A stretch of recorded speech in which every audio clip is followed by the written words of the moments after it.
Remembers what happened last session. We talked a lot. We talked a lot. There's one. Where did we start? There's one punch thrown. Uh, they started. It was the day after the trial of Zane, I believe, was where we started. Okay. Yeah. Got it.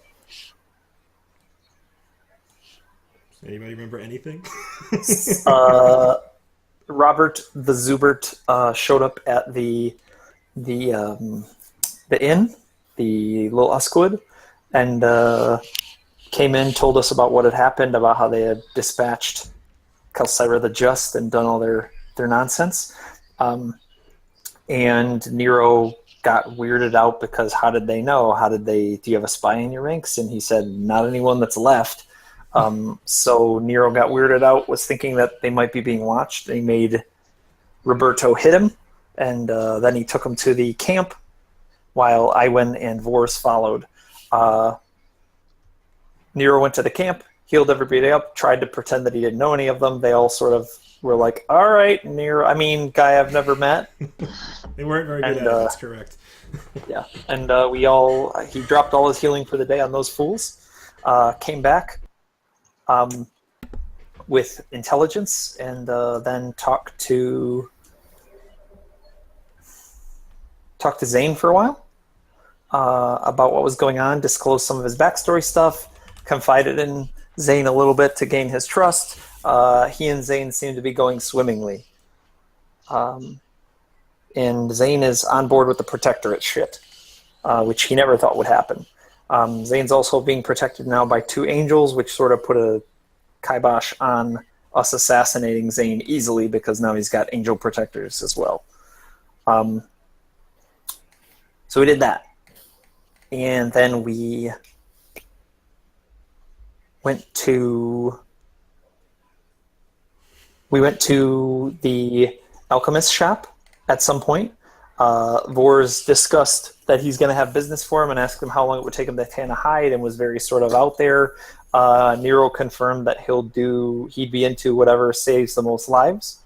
Vors buttered up old Jaina, and Nero's got her on board with the Protectorate thing. And then Nero put in FaceTime multiple times before he knew, and then after he knew about Kelsira looking for her at the place, and he sort of asked her around town about where she'd been at. Mm-hmm. And they said, well, it seemed like she came right from the Holdfast. She came here, didn't say anything, grabbed her dogs, and then left.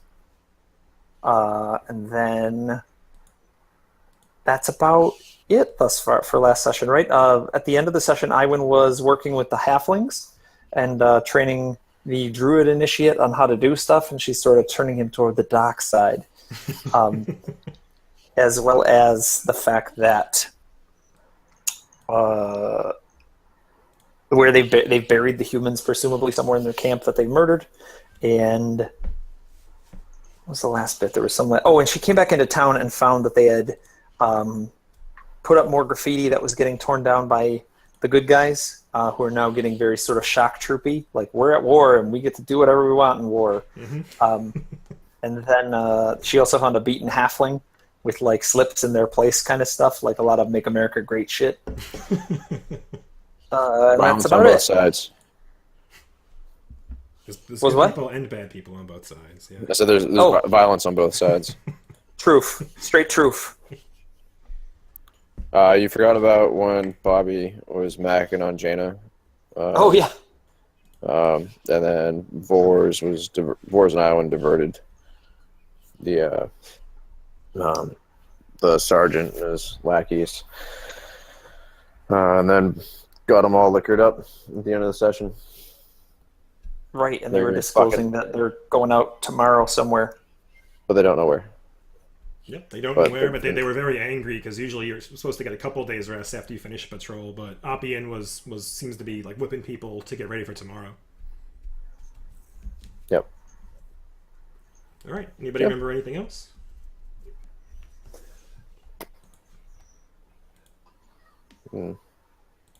Was there anything else? Did you miss anything? I think he got most of it. That's pretty much everything I remember. Okay.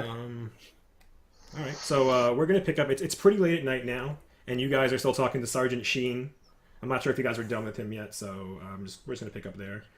And I'll keep buying him like beer as long as he's drinking it. sure. And he'll drink for a while. Eventually, he does realize that it's enough that he needs to wake up in the morning because there's things happening. But he does drink more than he should. He expected to be on leave, and he's taking advantage of the free drinks. Are they sending you out by yourself, or are they sending out just your patrol, or are they sending out a big? He shakes his head and says, I don't know the specifics, but it sounds like a big operation from what I hear. Oppian seems pretty excited about it. Okay. There were a bunch of the sergeants there that were being talked to.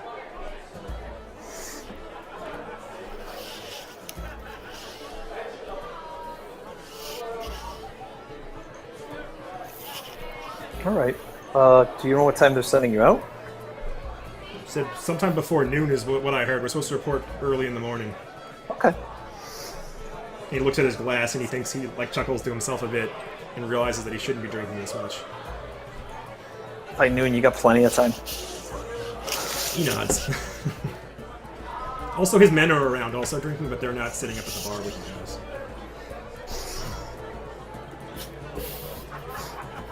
Anything else you want to say to him or his men?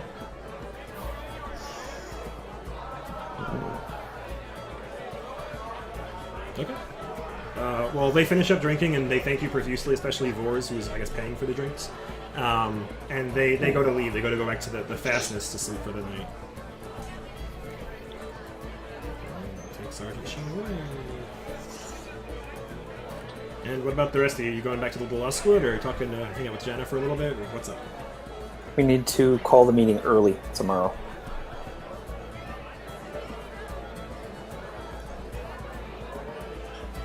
Who are you talking to? Talking to Vors and I assume Iwan's there, yeah? Oh, you're We need addressing to call the Jenna, meeting. too? We need to call the meeting early tomorrow. Okay. Well, you're the councilman. Make it happen. So we'll mention it to Jana that I'm going to call for a council meeting early. I need her or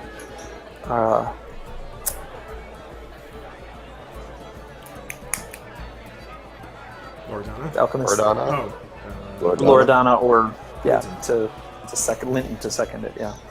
All right, I've got some reading to do. I'm going to head back and see what I can figure out. Okay. Jenna Right. nods. Anything else?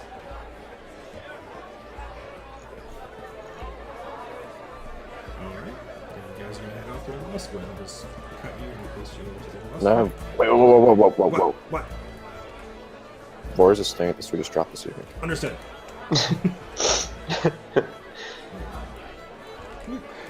Roll to bang the DM. Are you doing anything else other than just hanging out there, drinking with her, and then go to bed with her, presumably? Nope. Just hanging out, being charming. Okay, Boom. yeah. You're drinking pretty well, and make a diplomacy check to see how charming you are. That's not the drinking. Oh. Understood. Make a diplomacy check as well, and I'll assume you have studied her. What's your study bonus, by the way? Is it 2 or 3 at this point? 20. It's 2. Yeah, that's pretty good. Yeah, so she finds you charming all night, and she's pretty busy. It's people are celebrating for they're drinking. I'm not sure if they're celebrating. I'd help her so clean much. up, that sort of thing. Just Sure. give her a hand. Okay, she finds that very nice. Very nice. You take the time to help clean up after everything, after things start to calm down, and then take her upstairs, and you spend the night again. All right. When you get back to the little Uswood, Loredana is already asleep, unless you'd like to wake her up. Okay. If No, not- she'll be up at dawn, so he'll just wait for her to be up. Yep. Okay. Iwan or Nero, you want to do anything else that night, or are you guys going to go to sleep too? Nero's gonna spend as much time as he can, poring over texts to see what he can figure out, if he can figure out anything Okay. before the night's out. He'll do that divination trick as well, and just ask about the outcome of the vote, if he can propose this protectorate state. Sure. So, you sync up with Iwan a bit, so you do some more research and you sync up with Iwan. And Iwan was doing her own research throughout the day. Iwan was looking for 3 specific things in the text that you gave her. The first thing she said was she wanted to see how the province thing or the protectorate could be set up with limited rule or oversight. So the political structure of Cheliax is mostly like vassalage and feudalism kind of stuff, where there are lords who have sublords and baronies and things like that. And although the people above you are responsible for you and what you do, people are given a pretty wide berth in Cheliax, as long as you meet all of your duties, responsibilities, and whatever you're supposed to be doing. Like, generally, towns have goods or services they're supposed to provide to their lords higher up, and as long as you're meeting all your responsibilities, you're pretty much given free reign. So Iwan believes that a noble family could rule a town however they like, so if Nero can figure out a way for the protectorship to work without a noble house actually working on its behalf, then this town could be governed with minimal oversight, as she was hoping to find. She does not believe that Nero or Vor's houses could outright assume control of the town, so long as even one Narcopolis noble was around to challenge such a claim. But if Nero could find some loophole to get this protectorate status in place without a noble family attached to it, she believes that the town could be run with minimal oversight. She also looked to see if there was any precedent for Thrune rule that did not involve or even prevented slavery. There is no precedence for that at all in any of Thrune Cheliax. Under Thrune rule, there have always been slaves, and this also corresponds to, like, under the rule of Hell, like with devils, they enslave people, so it kind of goes hand in hand. Prior to Thrune's ascension in Cheliax, there were lots of different societies and towns throughout the Empire, and there were many that were slave-free or even abolitionist societies, but ever since Thrune has assumed control, it's pretty much been all slaves all the time. And she also looked specifically for legal language around drugs or black market matters, especially anything that's more permissive.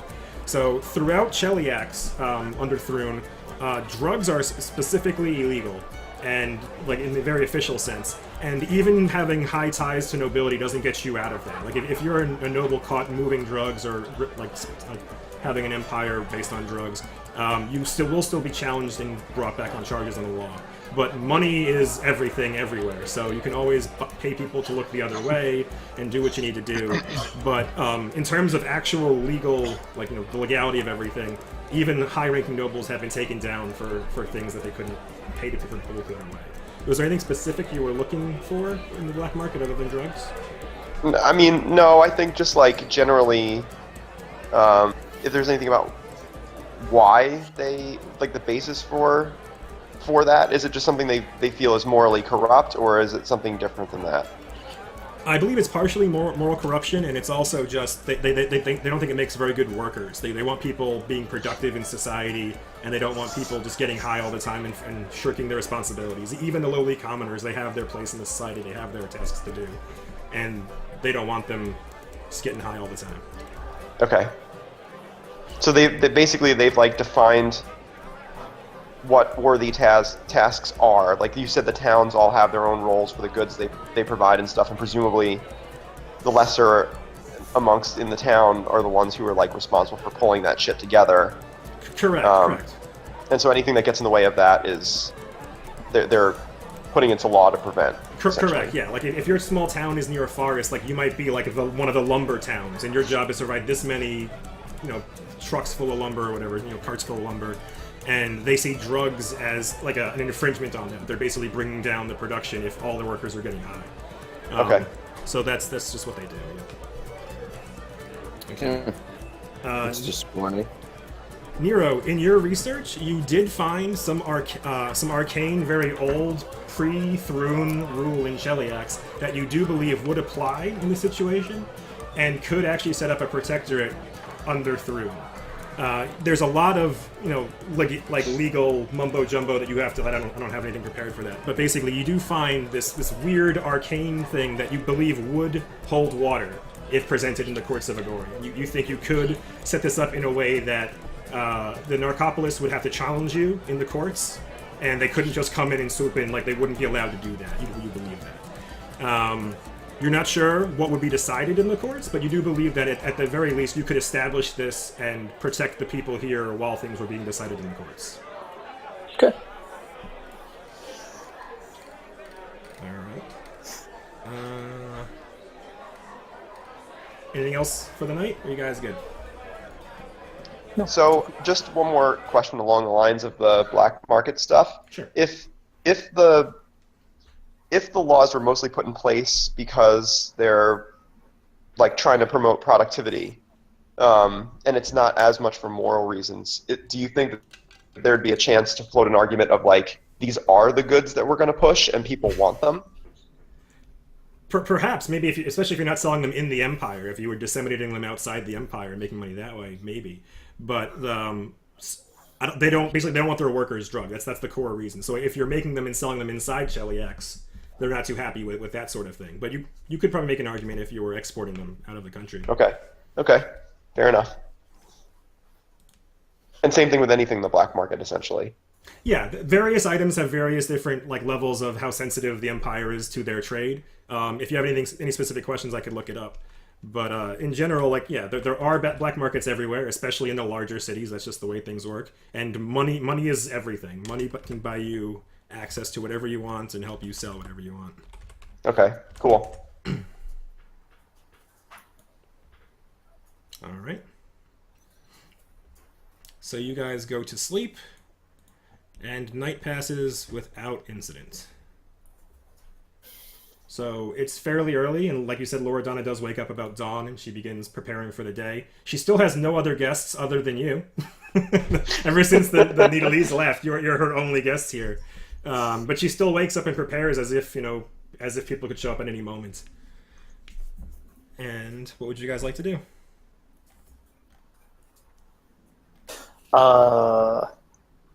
So Nero's very excited about the whole shemazel, about the fact that this might work, the fact that he might have found a bloodless solution. And he basically says, we have to get to the town square. We have to get this meeting underway before we have a movement of troops anywhere. He's saying this to the group or to Loredana? To the group. Okay. Yeah, Iwan's very Loredana. supportive of that. Loredana and Iwan, basically. Yeah. Yeah, I mean, Iwan, total agreement. So she would share their sense of urgency to pull things together. Is there anything I can do to help? Anybody I can go let know to come? If you could want to go let Vors know. Okay. So just go let Vors know. Maybe swing by the alchemist shop. Why can't I remember his name? Linton's shop. Mm-hmm. And rouse him as well. I'll stop by the Temple of Toreg, and I'll meet you in the square. Do we need the halflings there too? If you can gather them, yeah. Yeah, I'll go get Vors, get him to get Linton, and then I'll kind of peel off and see if I can grab the halflings to come.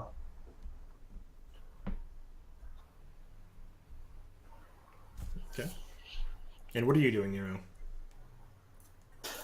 Nero's going to swing by the Temple of Toreg and put in FaceTime there. Okay. And then go to...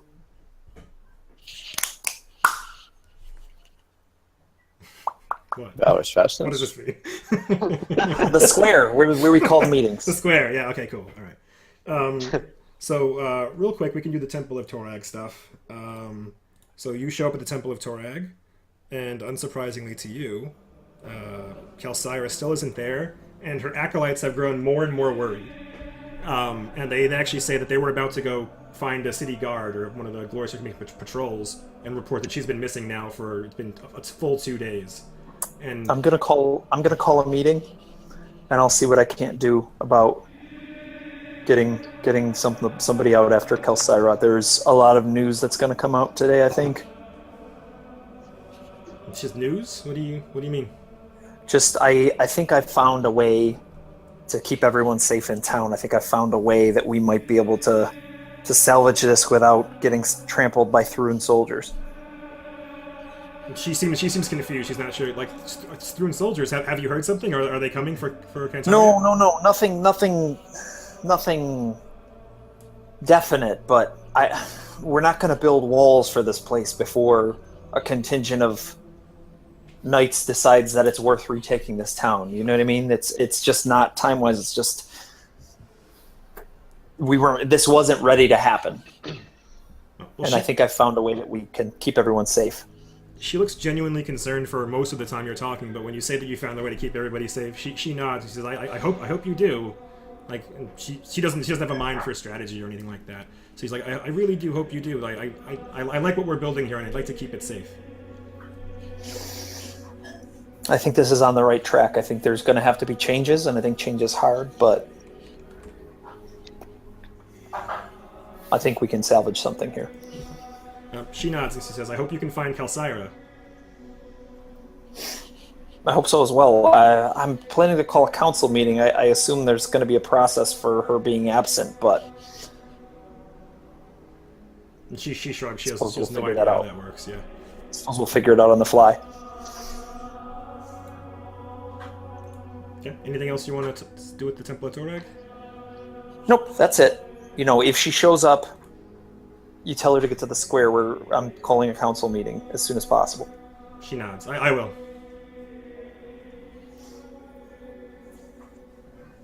Alright. So you're done at the Temple of Torag. And Iwin, you are heading to the Sweetest Drop to find Vors. And you actually bump into Linton. He was heading to the Little Uskwood.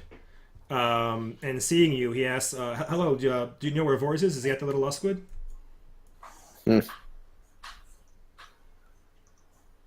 Jeff. This is for Iwin. Oh wait, sorry. I like spaced out there for a second. Understood. What's up? So you were leaving to go towards the Sweetest Drop Tavern, and Linton actually bumped into you. He was headed to the Little Uskwood, and he asked you, do you know where Vors is? He was headed to the Little Uskwood to find him. I assume he's at the tavern. That's where he's been most nights these days. I was actually on my way to go there now. Is there like something you need to talk to him about? He says, yes, I have business with Baron Abernus. Oh, sure. Yeah. That makes sense. Yeah, we can go together if you want. He nods. Yeah, I'll appreciate that. And as he's walking, he smirks a bit and he says, so Vors and Janna? Yeah, so it would seem. Yeah, he chuckles. He says, I guess he's her latest new toy. That's interesting, certainly. And he heads over with you. And we're back to Sweetest Drop music, I guess. It's not going to be as rowdy. Do I have a regular tavern music? I don't have an unrowdy tavern. Yeah. So you guys get to the Sweetest Drop Tavern, and I will take you. Do I have a Linton on this map? I think I have a Linton on this map. I do have a Linton on this map. And you guys will both head to the Sweetest Drop Tavern.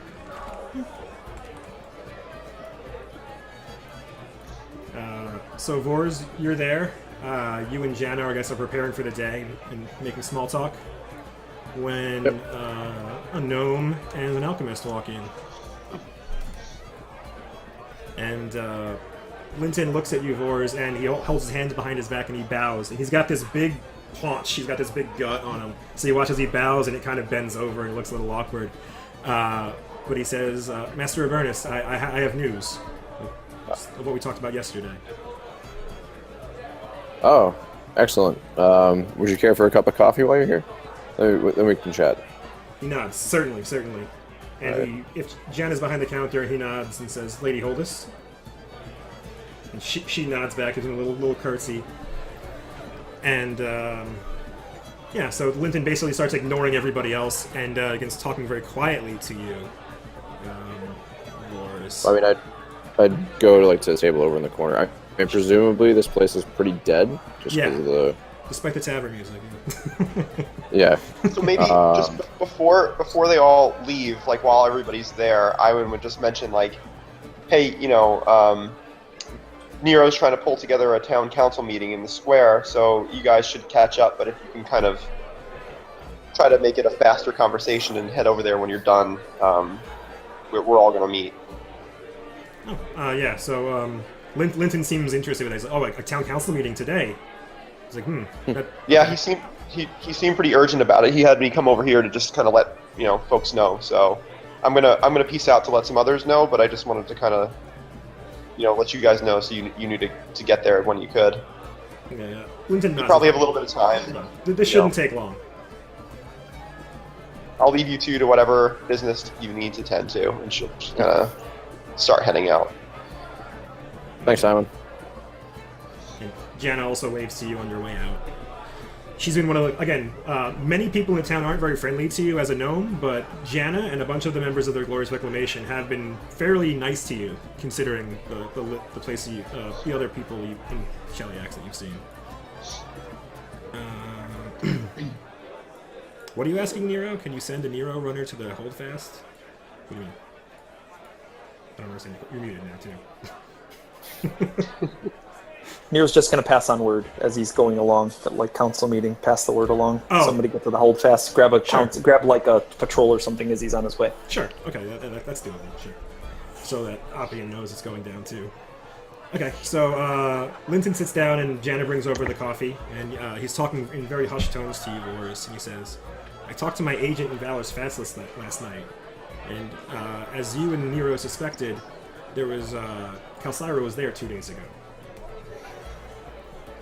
And he looks to see how you react to that.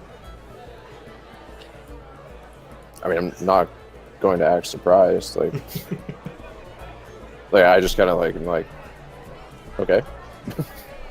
He nods before going on and says, "There was some sort of a meeting there. My man couldn't get inside, but he overheard a lot of shouting, and he observed who came and went to the meeting. It appears that all of the senior leadership of the Glorious Reclamation, save Zane, were there, including Calcyra and Victor." Sorry, who? He raises his eyes and says, "Oh, you've never met Victor? Appian's pet tiefling?" No, this is the first I've heard of him. He says, Does he ever leave the fastness? He shakes his head and says, "No, not often. His appearance startles many. Appian found the boy early in the Hellspawn's life, after breaking up a sinister cult of Moloch that his parents were worshipping, and felt compelled to offer him mercy. The boy took to Aimade's teachings, specifically the martial teachings, and with a fanatical devotion, and Appian has been grooming him for the better part of a decade now." Huh. Interesting. He says, "I'm surprised you haven't heard of him. He doesn't leave the fastness, but he's fairly well known in town."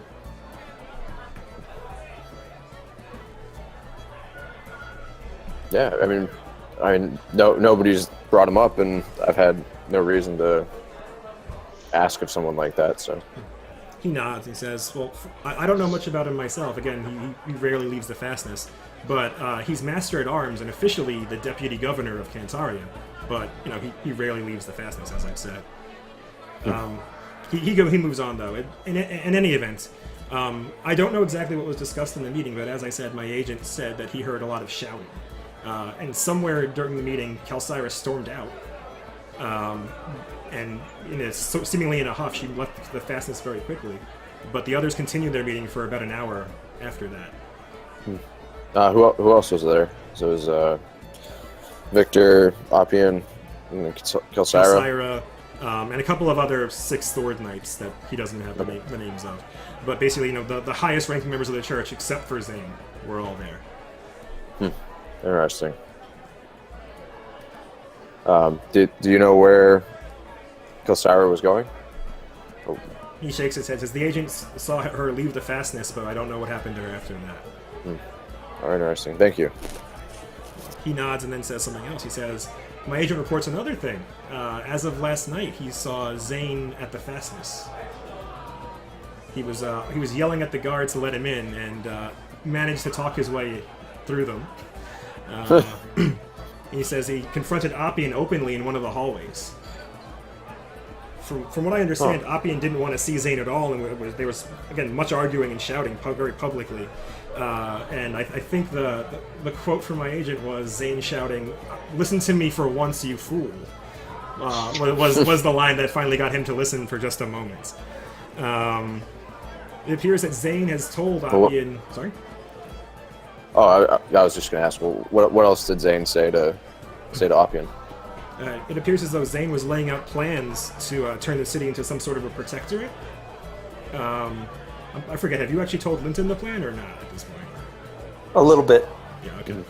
Yeah. So something along like in the last session. Yeah. Yeah. So something along the lines of what you and Nero were telling me yesterday. Zane appears to have told Appian that there is legal ground for such an argument to be made, for such an arrangement to be made with Cheliax. Appian seemed indignant, from what I understand. He wanted nothing to do with anything that would put us under the heel of Thrune or had us trusting Thrune, and he seemed like openly angry that Zane would even consider such an arrangement. Such a close-minded fool. Linton shrugs. He says, from what I understand, Appian berated him for a few more minutes before telling his guards to get him out of his sight. Well, I think Appian's gonna have to face that today. So, like, whether he wants to or not. Linton looks at you. Is that what the council meeting's about then? I presume I don't see any other reason to call one at this point. Linton nods, and he says, do you think you have the votes? It seems we do. I mean, we. Okay. Yeah, it's like with the exception of Appian, doesn't like unless you're going to side with Appian, like we have the council. We don't even have to put it to the people. He nods. He says, well, I still haven't seen any documents. I haven't seen how the arrangement would work, but presumably, if such a thing could be arranged, and you have the votes, maybe there's something to this then. I haven't been like going through the legal work myself, but I'm sure if Nero was able to convince Zane to the point where he went and confronted Appian with this news, then there has to be fairly significant legal grounds to do so. He strokes his little goatee and nods and says, well, Nero will have to show us the paperwork, I suppose, but... naturally. We shall see. Alright, I study Linton, and I'm just going to do, like, sense motive. Sure. See if he's lying about anything. During the conversation, you don't believe he's lying to you? Like, all the things he's told you about what his agent said in the fastness seems to you to be genuinely true? Mm-hmm. And, yeah. And he does seem interested in the idea of a protectorate. Again, he's told you that he just wants to be on the sides of the winners in the past. Mm-hmm. Mm-hmm. So, alright, so I basically just like thank Linton and ask him if he has anything else that he'd like to discuss. He shakes his head and says, this is all the news my agent was able to give me yesterday. And he says, are we still on for the other thing? That may not be needed, depending on how things go today. So, but thank you for following up. He nods and says, understood. Let me know if anything changes. Will do. So yeah, we should get to the Oath Day Market Square and and assemble with the town. I believe Nero has reason to start the town council meeting early. Okay. So. Yeah, so he nods and he gets up to leave. And Janice says she'll be right there. She's just wrapping up. And okay. She'll head to the council meeting as well. I'll help her wrap up and walk with her. Okay. So I'll take you guys out. And let me see. Just take you to the map if you can't see where yet. That's what we usually do when we have a council meeting. Boop. Alright. And turn off that music. Alright, so yeah, as Nas was saying in the middle of that, he basically sent out a runner to tell somebody to get to the fastness to tell Appian that there was going to be a council meeting early.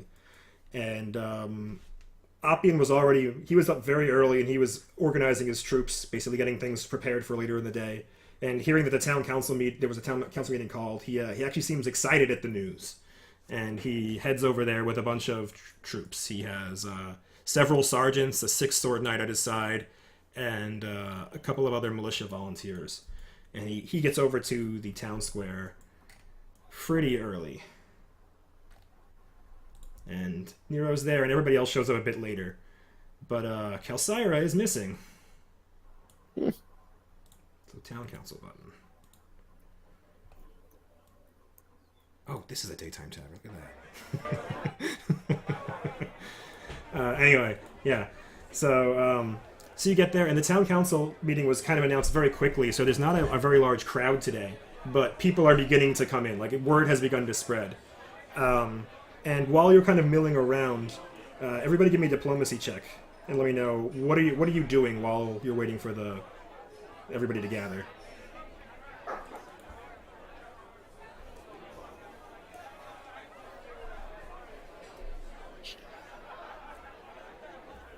So, Boris, what are you doing while everybody else is gathering? Do I recognize any of the soldiers that came in? Sergeant, what was his name? Sheen. Sergeant Sheen is there with Oppian, and he does look a little hungover, but not too bad. And he and a bunch of his men are there with him. It appears as though there's 3 sergeants that are following Oppian around, and also their detachments of men are behind them. I guess I would walk up to Sergeant Sheen and clap him on the shoulder and just say, "Sergeant, how are you this morning?" And he smiles, ecstatic. You can tell that he does have bags under his eyes, but he seems to be in an unusually good mood. All right, great. And then I would just after that, be like, good to hear it, and then say good morning, Oppian, and then kind of just start milling about. Boris doesn't really have anything that he's trying to accomplish. Okay. He's basically just trying to generally ingratiating himself with the townsfolk. Yeah, and you do an okay job of it from what I've seen. Yeah. So Nero, what were you doing before? You kind of show up early too because you only had one stop on your way over. So what did you do? So Nero schmoozes Oppian a bit with ideas for what's going on in the town and this and that, and he's like, I've got a lot of big news, but I don't want to just. I want to wait until the council's assembled, but there's a lot of interesting things going on, and he'll then sort of glad hand the populace. He's looking specifically for my trop and the halflings to see if they make it. They do. They show up a bit later with Iwin, but she was able to get down there and get a bunch of halflings, including my trop, to show up. Okay. And when after Nero disengages from Oppian, and there's an opportune time, Boris would pull him aside and quietly relay what he could, or what he learned from Linton. Basically, just tell him that it's Oppian is aware of the Protectorate. That may be why he brought the contingent of guards. Just a heads up. That sort of thing. Yeah, it is an unusually large showing of guards as well. Usually, he does always travel with an entourage, but it seems like today again he has 3 sergeants, 5 or 6 squires, and a bunch of militia volunteers that are following him around, and they're marching as if they're already on a mission. Yeah, so Boris would just he wouldn't get into any detail, that you just say that one sentence, kind of lean in and say it quietly, and then also say, remind me to tell you about Victor. When we have a chance. Now's not the time. All right. And then Boris just moves on. Doesn't want to make a big deal out of it. Okay. And Iwin, you show up last of all the PCs, but did you want to do anything with the crowd or with anything before the meeting starts? Well, so my role was pretty mediocre. So let's say that Iwin maybe gets a little overeager. And she'll, mostly to the halflings, but to others who are gathered in her usual behind-the-scenes way, will just be I was up working with Nero last night. I think he's got a really good proposal. I'm excited for you all to hear about it today. There hasn't been a lot of order around here recently, but I think he's figured out a way to bring more sustainable order to this place, and there's going to be a great unification. She's just kind of going off on all these. Not even really allowing other people to speak, just spurting out all of this excitedness about trying to get people like hyped a bit about what Nero's going to say. Okay. So yeah, you do an okay job of that, but not so great that everybody's super excited about it. But you pump up a couple people. Nero, what else did so you just waited? What did you do with the halflings? You were waiting for them, and then what else? I was just glad he was glad handing people. He basically tells Mytrop that I think he's got a solution for the halflings' woes as well. Okay. He has ideas for how to solve things for Mytrop as well. Yeah, Mytrop does he seems really excited about the idea that you have some sort of solution to help him and his people. He's eager to hear it. It's a little strange, and it's going to require an open mind, but I think we can make it work, and I think it can be sustainable for your people. He nods again, very appreciative of everything you've done for him so far, and eager to hear what you have to say. So all three of you, as you're kind of schmoozing the crowd just a little bit, you do hear a bunch of people murmuring about the fact that Kalsyra isn't here. She's missing, apparently, for the past 2.5 days. And no one has any concrete information on what happened to her or where she is, but a lot of people are questioning it and very curious about what's going on and how this is going to work without a sixth member.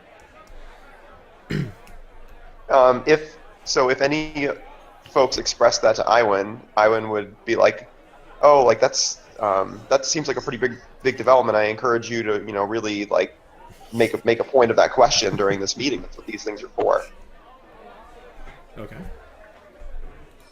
Yeah, so you find a couple of people that do seem like, why can't this council stay together? Like, what's the big deal? Like, what's happening? Where would she go? Why would she abandon her post like this? And a lot of people are confused. Just out of curiosity, is Zane around at all, or did he stay home? That's a good question. Let me roll a thing for that. Zane stayed home. Okay. I'm not sure anybody went out to get him specifically either, so I'm not sure. He might not even know there's a meeting, but he decided to stay home anyway. Okay. So people are beginning to gather. There's a small crowd, and all of the council members other than Kalsyra are there. And Appian looks around. He looks at the empty seat of Kalsyra, and he just kind of shakes his head. But he stands up and he says, "Citizens of Cantaria, I have an announcement." And everything gets a little quiet as he stands up. Anyone going to interrupt him, or are you going to let him do his announcement? Vor studies him. Okay. Give him a little squint. And Governor, should we call it to order the standard way? What's the standard way? What do you mean? You said that somebody has to call for the meeting, somebody has to second it last week. Oh, sure. So Nero says, I call for an early council meeting. I have a lot of news. Okay, he looks at you, concerned. You can see that there's definitely concern in his eye. And before he can say anything, Jana speaks up and says that I second the order for a council meeting. And Linton and what's her name? Lordana. They both nod as if perfunctory, like, yeah, let's get on with it. And he says, order. He waves, he calms some people down, and he says, yes, a town council meeting has been convened.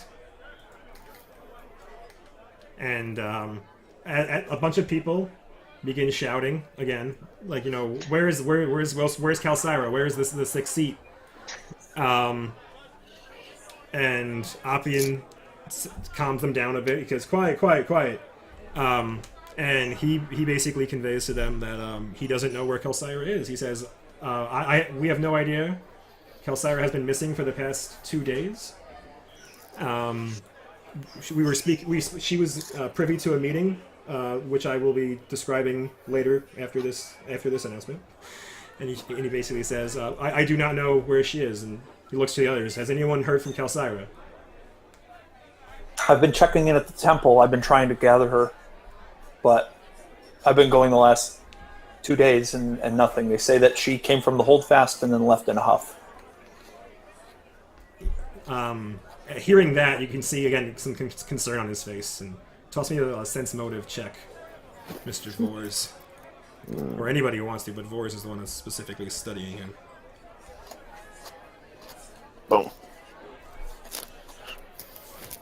Yeah. Vors, you can definitely tell that something's up. He seems to know something that he isn't saying, but he's not explicitly lying about anything.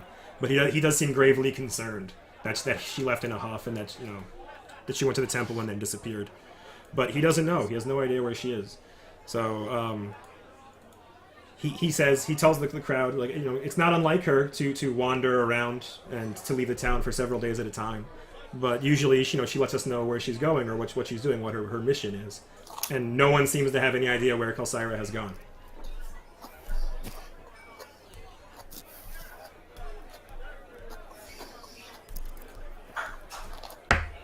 And the crowd isn't too happy with this. The crowd is not sure what's going on or where she is. Like, she's very... She usually announces where she's going. She tells people what she's going to do. And Appian confirms what you said, Nero. He says, I've also been to the Temple of Torag, and I've talked to the acolytes there, and it's strange that they seem to have no idea where she is either. She didn't bother to tell them where she was going. So at this point, Vors would just kind of like try to stir up some people around him, and he doesn't want to like call out, but basically like find somebody who's like really worked up already, and just like say to him, it's just like, if she's on the council, she needs to be accountable to the people. Like how can a leader just up and leave without telling anyone what to do?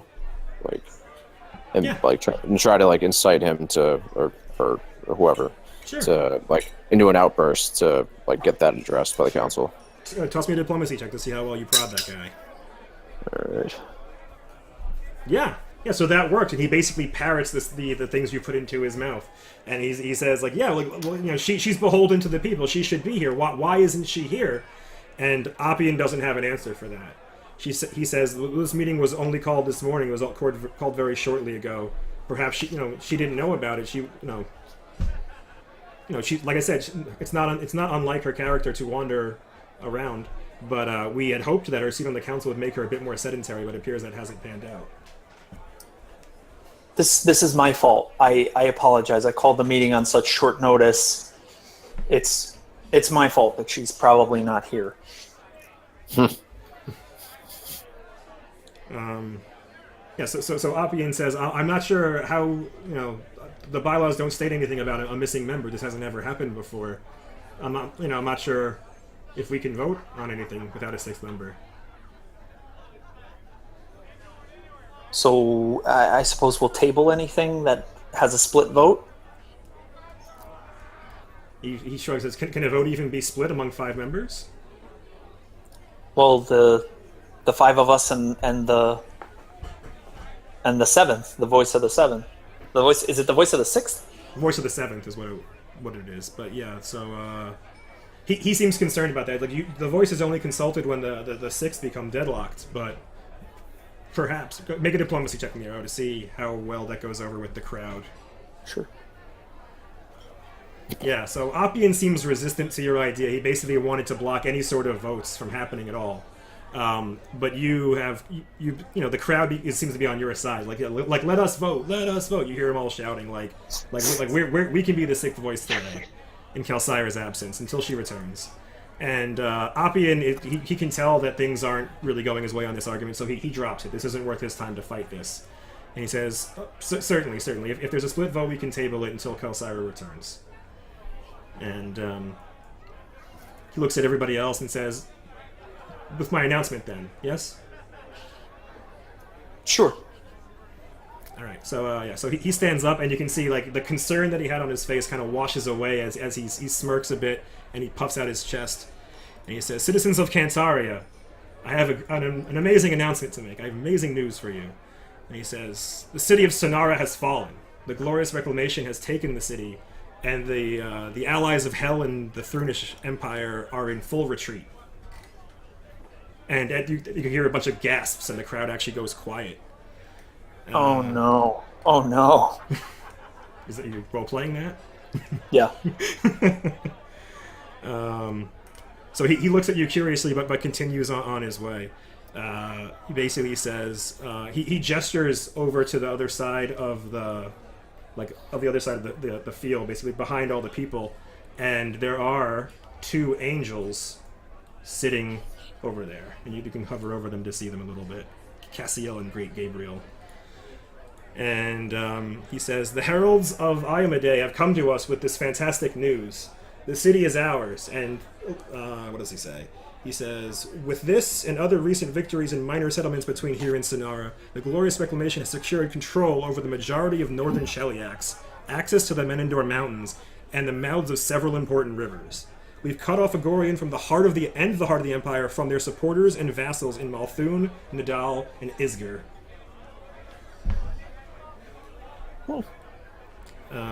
So you now you begin to hear some cheering as the Glorious Reclamation loyalists, who have recently been kind of quiet because the Thrunes have been winning the day, begin to get a bit more emboldened and happy, and you hear them cheering. And he says, "Reinforcements are already on the way. Various strongholds across the north are being fortified to allow safe passage between Kantara and Sonara, and a legion of sword knights has been dispatched specifically to reinforce our town. And a few celestial allies have already arrived," he says again, gesturing to the angels behind you guys. And these angels they're halfling-sized, but human proportions. So they don't look like halflings, they just look like short humans. With broad iridescent wings and hair that slowly ripples through the air. Is there a check that we can do to see if we believe that they're angels? Yeah, you make a knowledge check like Nero just did. Nero knows what they are. Iwin doesn't know what they are, and Vors, which one? Vors does not know what they are. But Nero, you're very certain that these are choral angels, which are basically messengers among the angels, messengers and heralds that go around spreading news, and they have bard-like abilities with their ability to sing and stuff like that. So Nero firmly does believe that these are actual angels; they're not illusions or anything like that, and this would fit in with their role. Like if Sonara had been captured, these are the messengers that Iomedae might send to tell the town. So Appian is basically, he's puffing out his chest, and he's talking about this more and more, just kind of saying, like, with this victory, this is happening. The Glorious Reclamation is finally spreading. This is the beginning of a great thing. Sonara, and for you guys to know, Sonara is like the largest city in northern Sheliax. It's a very big deal. It's a huge economic center for all of the trade going on with the nations to the north. Governor, if I may. Is that the entirety of the announcement? He nods and says, "There's more, but please." Oh, that's fine. I'll wait. Okay. So he says, "In addition, the heralds of Iomedae have granted us even more knowledge." He says, "The Thrune loyalists continue to cower in the forest and are led by the Hell Knight Zara Orsolani and a servant of Moloch, both of which have appeared to have survived the destruction of Hardship's Hearth a few weeks ago. These heralds have discovered their camp and provided senior church leadership at the location 2 nights ago.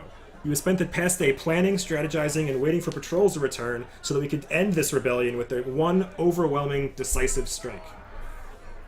And he gestures to a knight to his side. "Sixth Sword Knight Ram Gadar and the angel Cassiel will lead a detachment to crush these terrorists once and for all. We are calling for additional militia volunteers to accompany them in this final push against the rebellious loyalists." And the crowd, you can see now, the crowd's getting even more excited now that they know where these loyalists are finally hiding, and they're going to crush them. And there's lots of shouting, and Iwin and Vors in the crowd can hear people murmuring that they're thinking about volunteering for this militia. I have some news. He looks at you curiously. Yes, Nero? The servant of Moloch that you mentioned. He came to the Little Uskwood yesterday. I met with him. Appian says, "I know." If you know, then I've brokered a peace with them. They want peace. He seems confused about that. He's like, I have not heard that. What do you mean they want peace? I spoke to Zara. I spoke to the Herald of Moloch. I spoke to them about what this town stands for. I spoke to that this town isn't a battleground, that this isn't a place for blood. And Nero basically extols the virtues of the law and order of the city, and that the people want to live in peace, and that these aren't soldiers that live here. These are common folk who just want to live in peace and not be persecuted. And he says, when I discussed that with them, they didn't want a fight any more than we did.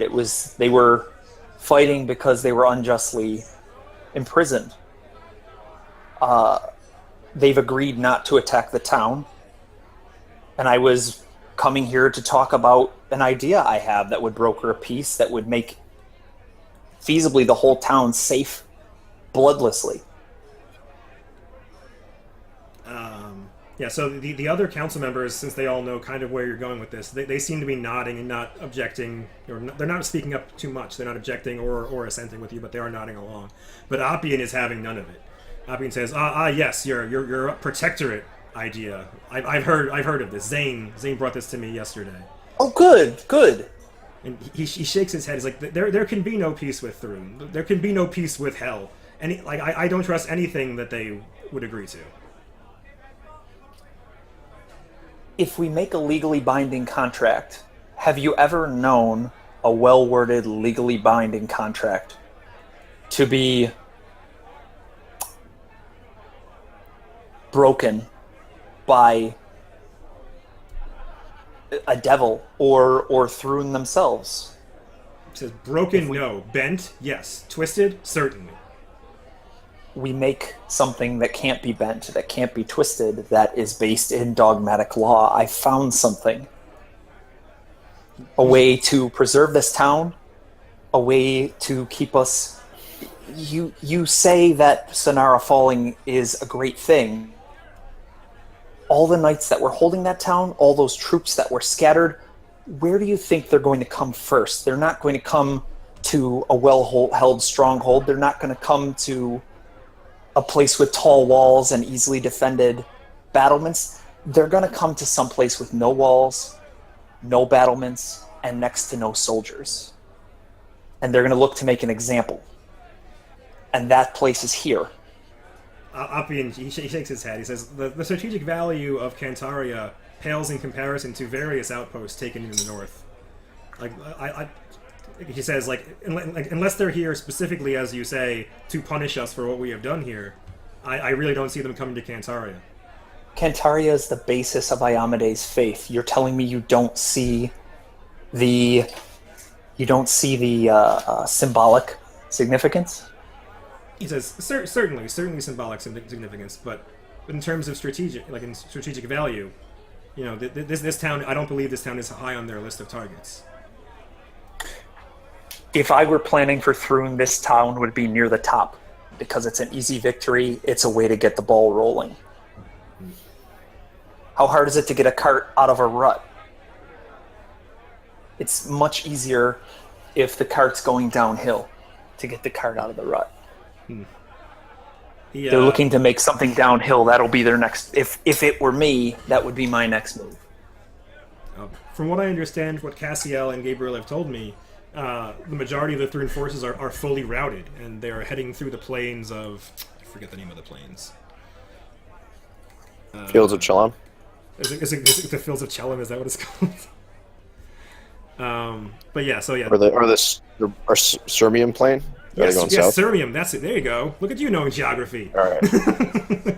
Yeah, they were heading south across the Sirmium plain, back to Agorian. From what I understand, the north has been almost completely abandoned. We have time to build the fortifications we were discussing earlier.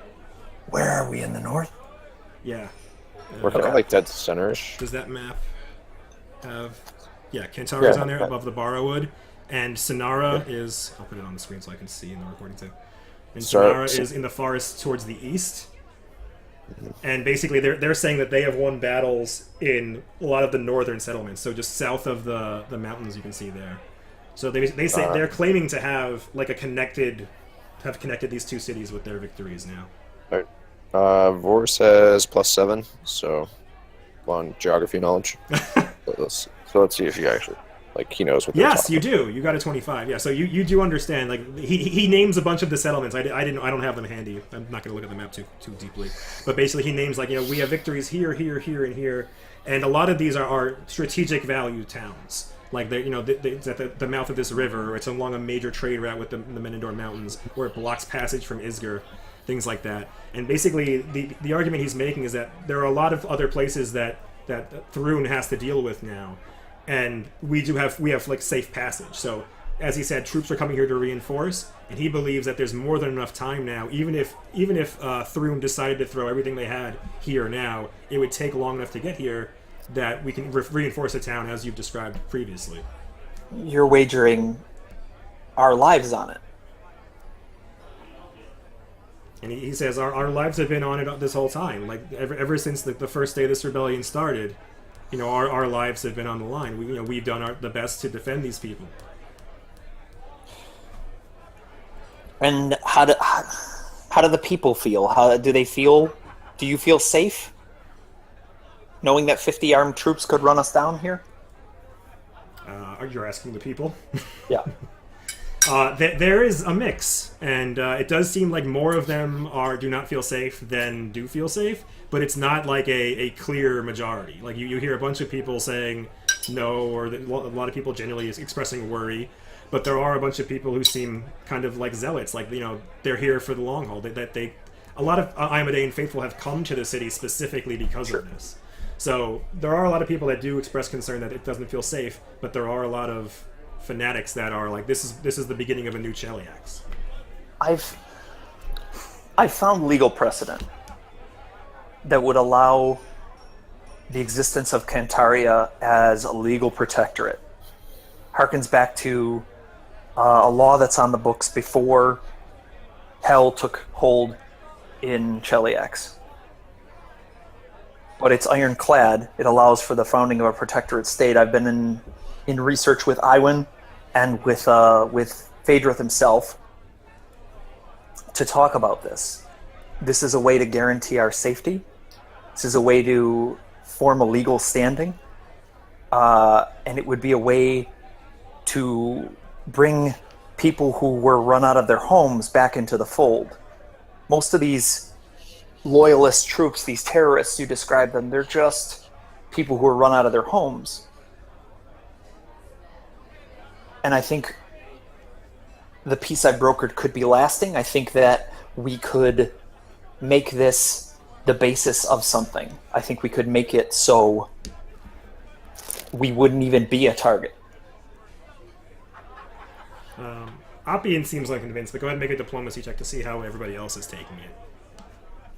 Yeah, so you you are arguing for, like, people do believe you, and that you do seem to, maybe he has me, maybe there is a legal precedent, maybe what he's saying is true, but Oppian seems wholly unconvinced. He says, again, I don't trust Thrune to stick to anything like that. If they can pervert the whatever legal binding thing you create, they will. I don't see why they would leave us here, if especially after the fall of Sonara. Like, they have to take this seriously now, and they won't leave. They won't just leave us alone because you found some rule in pre-Thrunish law that says they have to. You just said we were going to have safe passage. You said that this place was safe. Now you're saying we're not safe. Which is it? We can't be both safe and not safe. He says we're safe from their forces right now, but I don't believe your laws will keep us safe. You see him kind of stumbling over his words as he makes a diplomacy check, and probably he doesn't do as well as you. You see him stumbling over his words, but he's basically saying, like, we are not high on their list of strategic assets, we believe. And he says, we should be safe. We're protected by distance at this point.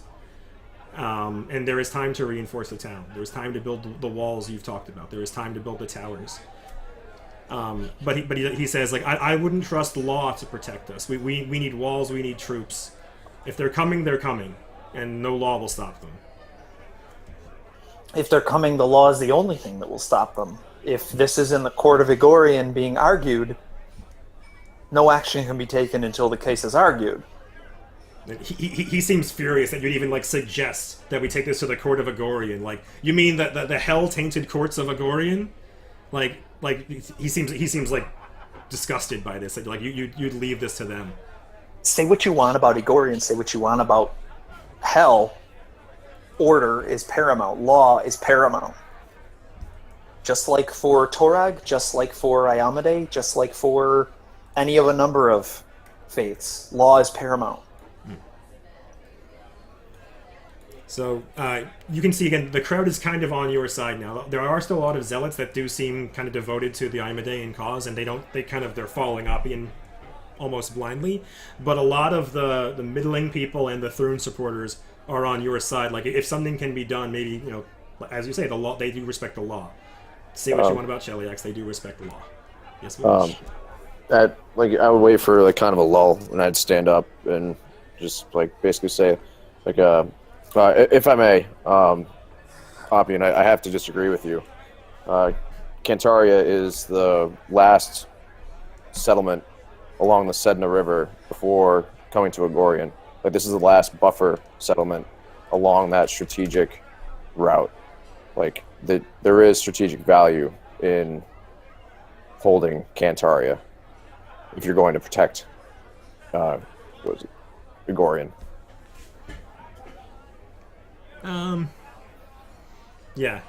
So you are making a decent argument. He seems kind of, yeah, and you've convinced the people, because again his diplomacy check was not that good.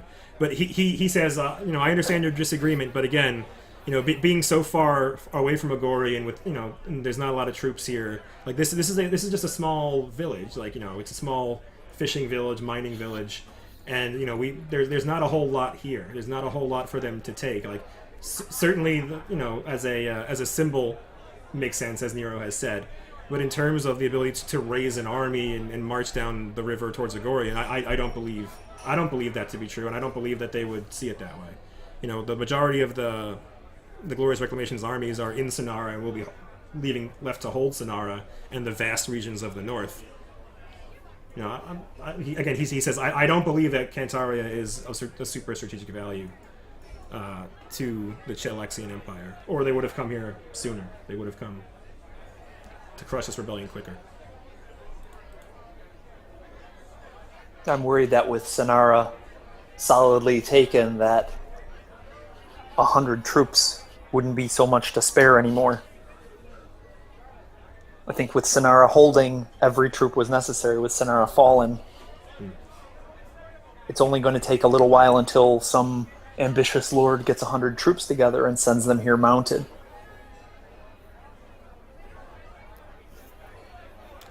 He seems completely unconvinced. He shakes his head and he says, I understand your arguments. I do not believe that you are. I don't believe you're making this up. I don't believe that you're speaking uninformedly. But again, Cantaria, it's so far away. It's such a small town. I really don't see even that investment. I'm not even sure would be worthwhile with so many other settlements falling and our armies advancing in other places. I really don't see that. But I do take it to heart, and I hope we can reinforce this town and defend our people here, defend what we have built. What did the rest of you think? The rest of the council members? Yeah. So Janna Holdis, she just kind of shakes her head and says, I'm for whatever has the least amount of blood. I've never been one for violence, and when the coup happened, I was happy that it was mostly bloodless. I don't want people to die. I want whatever we can do to secure peace, a lasting peace here, is what I would vote for. Linton doesn't seem to really care either way. He says, my interests are mostly mercantile. I represent the businesses here in Cantaria, both mine and the various other ones. And, I would see trade opened. That is my paramount priority. Ever since the Glorious Reclamation has taken over here, fewer and fewer boats have docked here, and we've had fewer and fewer access to trade routes. As you say, getting back on the map of Cheliax is among my top priorities. So he seems to be supportive of it, but really doesn't care either way as long as he can make money. Loredana doesn't say much. She's very terse and just kind of says, I'm not sure. I need to see the paperwork. I need to see what you were proposing, Nero.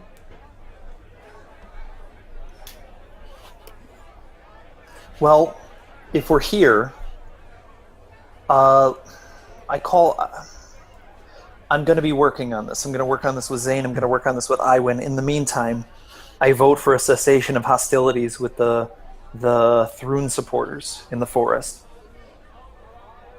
Appian asked, what would such a cessation achieve? Why couldn't we file the paperwork after destroying the rebellion? You're talking about killing people from this town. What's the matter with you?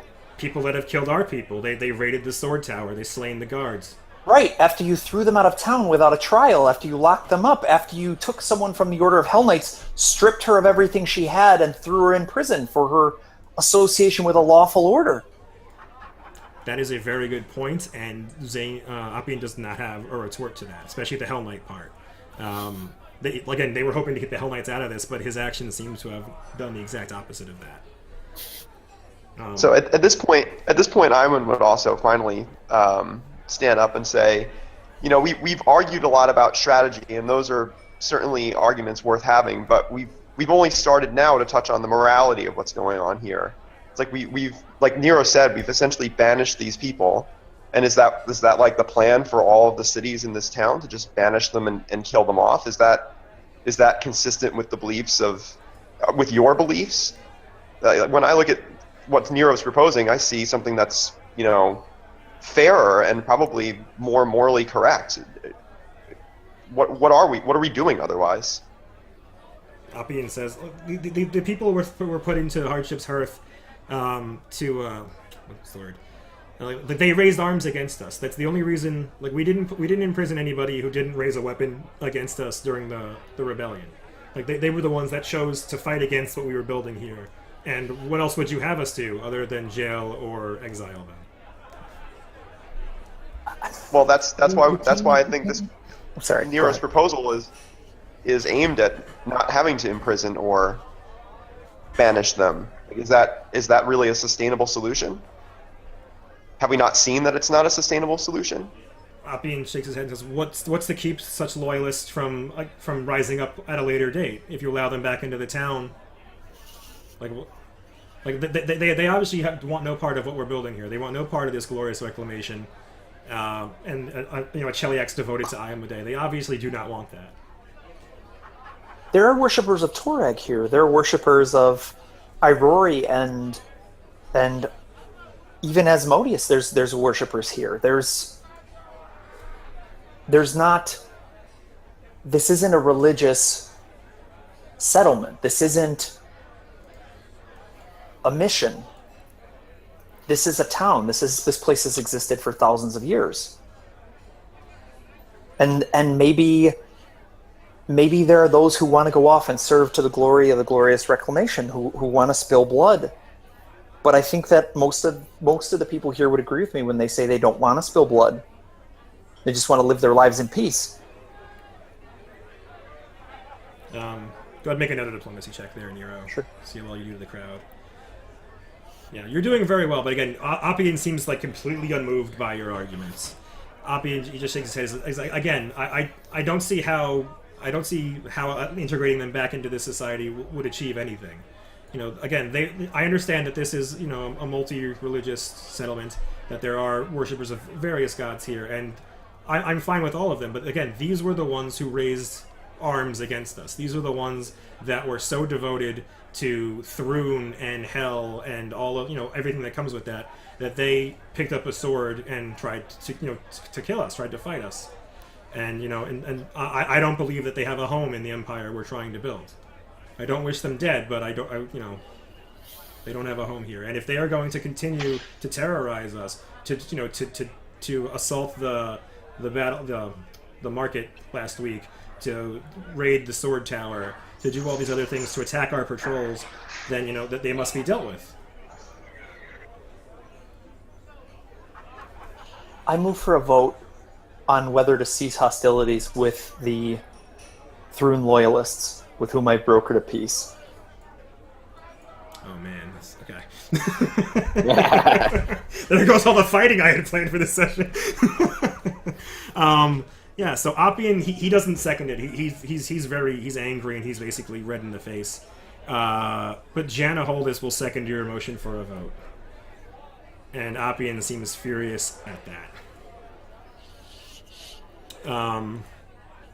Yeah, he begins to again stumble over his own words and begins to basically say that he doesn't even think it's fair to vote without Calcyra, but he's already lost that argument. He's already conceded that argument earlier in the session, so he bites his tongue after a few stumbled words, and he obviously votes no. he doesn't want to broker a truce with these people. Janna votes yes. She wants as little blood as possible, and some of these people may even be, her old customers. So she wants them back in town. How do you vote, Nero? Yes. All right. And Linton has been looking at you the whole time. Have you given him any signals as to what you'd like him to do? He just stares at him when he votes yes. Like looks at him as next in line and he votes yes. Okay. Linton also says yes then. So that's 3. And Loredana again. She interesting. She's in an interesting position right now. Loredana is going to vote no, but she does. No, she's going to vote yes. Yeah, she's going to vote yes based on what I. Yeah, so she also votes yes. She votes for a cessation of hostilities with the loyalists as well. So the vote doesn't even go to the people. There's enough yeses. Oppian's completely outvoted by the surviving members of the council. And you can see he's furious. He's furious about this. How does he react to that? Yeah, he says this is an outrage. These people have killed us. These people have killed our guards. These people are trying to destroy everything we've built, and you want to make peace with them. You want to invite them back, and he seems furious. We make peace with people we're at war with. If we're at war with people, those are the people we make peace with. We have to let things go. So again, he seems furious, but he's been outvoted, and he's he says so it is. Are you inviting them into town, or are we entreating them? How does this peace get brokered? I think symbolically we could return the Hell Knight's armor as a sign of our goodwill. I'm not saying bring people back into town, but I think this is a good idea. Oppian looks at everybody else on the council, and they're all nodding along with you as if like you should get on this train, guy. You should pay attention to what's happening here. You're losing the room, and and also all the commoners around. Most of them are agreeing with you, Nero. You can hear all the murmurings that Iwin and Vors are catching are like, maybe this is the way forward. Like if Nero really can broker a peace, if he can concoct some sort of protectorate agreement, maybe that's the way to go. Maybe that's the way we move forward in this. But Oppian and a small contingent of zealots in the crowd are all very much against this idea. They don't like being under the boot of Thrune, is the way they see it. But Oppian has been outvoted, so it seems as though that's the way it's going. So he says, fine, we can return their armor.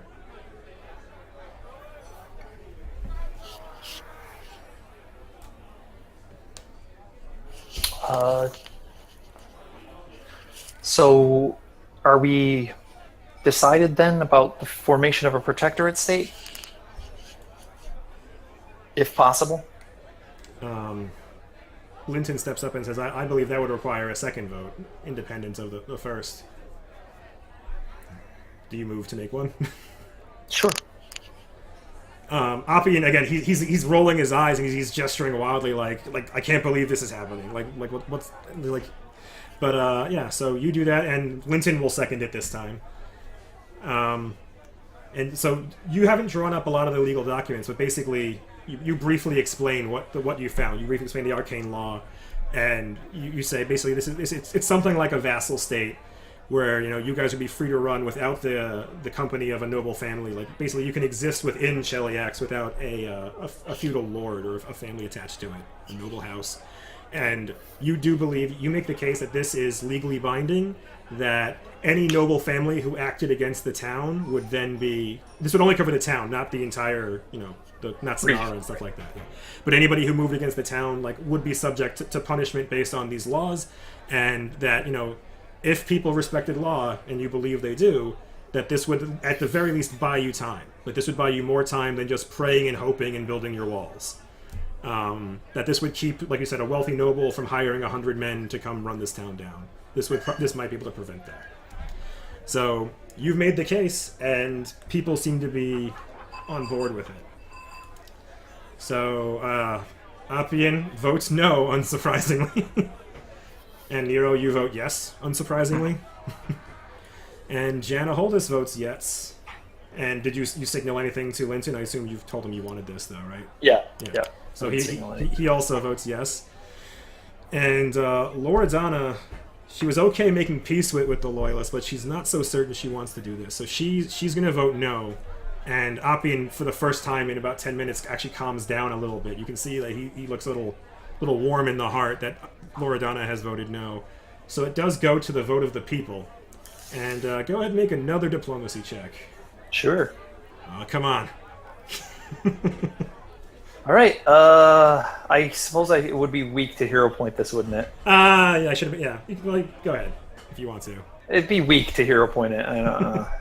After seeing that you rolled well, yeah. Ooh. You would have tied if you had tied it. anyway. Yeah. So Appian has basically made his argument we can't trust Thrune. So your argument is everything I just said. Like, this is the best way to buy time, and his argument is, you can't trust Thrune. Like, even if this law buys us time, like if they find a way to pervert, subvert, or destroy this law, like they will. Like, and who's to say if they'll even honor such an old thing? This is pre-Thrune law. This is pre-Thrune Chalaxian law. Who's to say if they'd even honor it in the courts of Agorian today? So he's making his argument, and he's swayed a bunch of the middle ground people, but it's still not enough. So the group overwhelmingly agrees that we should become a protectorate. We should let Nero have this shot. And Appian is furious at this, having lost the town. He's been angry about most of these things, but he is visibly furious with this, and he wants nothing to do anymore. So he gestures to the sergeants that were with him, and he moves to leave the town council meeting without even officially closing it. Do you do anything to stop him?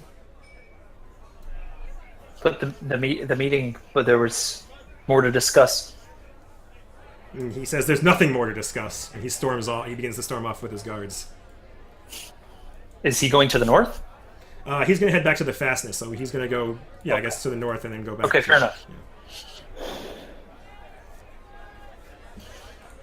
But he's not going to leave town. He's going back to the fastness. From what you can tell right now, yes, he hasn't moved to leave town just yet, but he's furiously angry, and he's taken his soldiers with him. And everybody watches this happen, and they're all gravely concerned. They begin to get quiet. But the town council meeting is not adjourned, and he leaves unless you stop him. So behind the scenes, once he says there's nothing more to discuss, Ion will start trying to do more rousing and basically be like, it sounds like we need to discuss the governorship of the town, I think. Go ahead and toss me a diplomacy check to see how well you do rousing the crowd. Sure. Yeah, you do a good job, and you poke the right people, and they begin to get loud. And they're basically saying what is this? Like now two members of the Glorious Reclamation have just abandoned the council. Who does this? What's going on? And they begin openly questioning again the governing capability of Appian. Vors would kind of start rousing people too, helping out, or trying to anyway. Yeah, you do an amazing job. Yeah, so the crowd is now getting very unruly. That's a nat 20. Congratulations. So the crowd is getting extremely unruly, and the fact that Appian just left in the middle of a council meeting that is still not ended, they don't know what's going on. They're very concerned about this. And a lot of them are saying that they think he's probably going to leave town. He's probably going to try to do this anyway, even though the council has voted against it. They're concerned that, he's gone off the rails.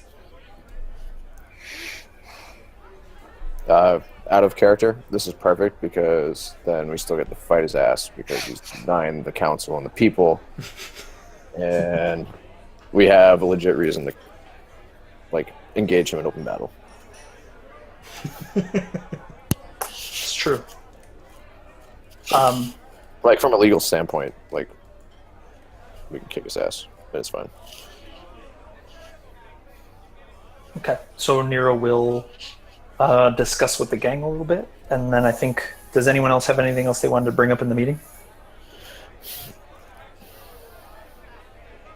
So So Nero's basically talking to the other council members, but he's making it so it's just loud enough that people should be able to pick up on it.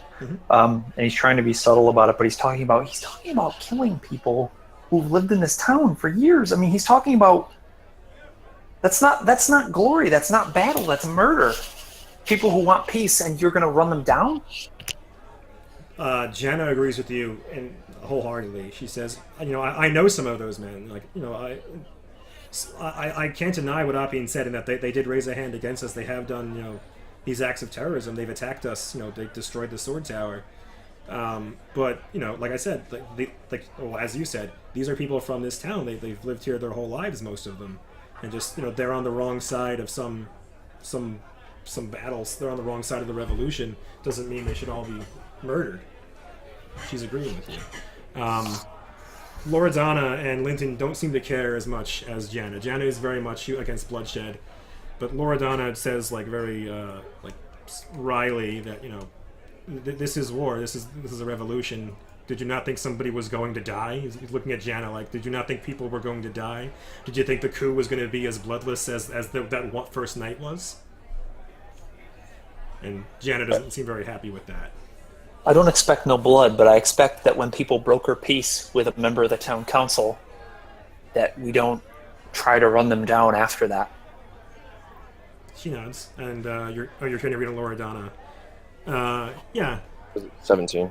Yeah, so you think she's being genuine, she's not lying, and she just has a needly sense of humor. She's basically saying, and she's also being very straight. She's basically saying, if this is a revolution, if this is building a new empire, you're taking something from Cheliax. You're destroying something. And did you really think that it was going to be this easy? Did you think you would just kick everybody out of town and it would all be okay? She basically says, this was going to happen. Of course this was going to happen. And that the church is a lot of things, but at the end of the day, you have to deal with the people who would fight against your rebellion, and that's just the way it is. And Linton doesn't have much of a taste for violence either. He keeps stressing just basically he's for keeping trade open, keeping businesses running, and that's his primary point on the council is to represent the mercantile interests of the city. So he says, if there can be peace, I would have peace.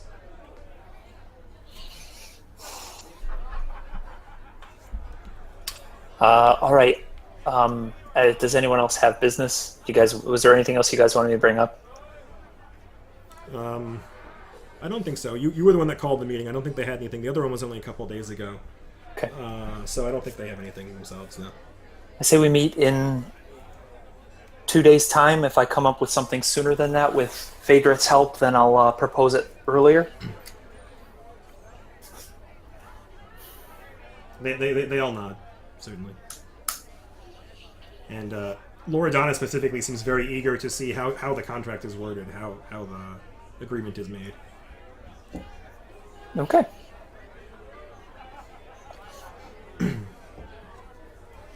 All right. So Nero will basically thank the people, thank the other council members, present and absent, and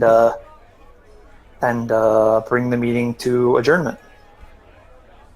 Okay. So you do all the official words that are required, and the meeting ends. And the crowd is still mixed. Again, it's almost 50-50, outright Thrune supporters, outright Glorious Reclamation supporters. A lot of people in the middle ground that have kind of been swayed either way during the course of the meeting. But there are still a bunch of zealots that seem to think that the Glorious Reclamation, they should fight. That this like what Appian said was correct. That that they're building something here, and maybe violence has to happen. But you've convinced most of them that that's not the way.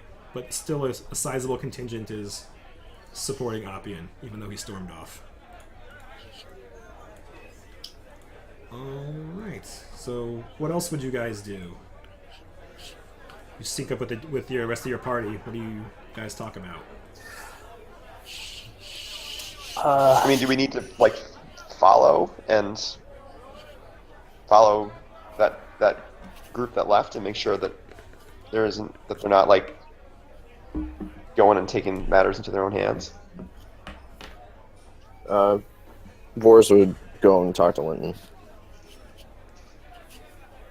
So, yeah. You know, talk to Linton about what? So you talk to Linton and basically ask him, or tell him that like we don't trust him. He's a loose cannon. He's absolutely unhinged right now. There's no reasoning with him. It's a good chance that he is going to serve you cookies or something. I don't know. No, there's a good chance that he's going to attack the encampment, even though like in violation of the council. We're gonna need you to like keep an eye on him and let us know as soon as you can that like he's on the move. Then like if it were quiet, like in just the two of us, Vors would talk about. Vors would basically request. And it's like I heard that you are powerful people, and if you were to aid us, then I'll make sure that each one of you gets your own blood boy. You say blood boy? Do you watch Silicon Valley? Yes, I do. Yeah. So, Linton is implicitly on your side at this point, and he says, you know, my agents are yours. Just let us know what you need. And he agrees with you that it does seem like Oppian's gone off the deep end, especially after the trial of Zane. And with this, he seems very angry, very unhinged, and Linton is growing concerned about his ability to lead this town in a way that is good for business. I think it would. If that's the case, then I'd like you to have as many of your men as you can spare take the form of soldiers and sergeants and embed where you can in Oppian's men, and then once the battle commences with the Thrune loyalists, to have them turn on Oppian's men, like the discord and the chaos that would institute into the battle would help unhinge the troops, and yeah, basically that's what I get at. Yeah. Sure. Yeah. So Linton he says I'll do what I can, but you know.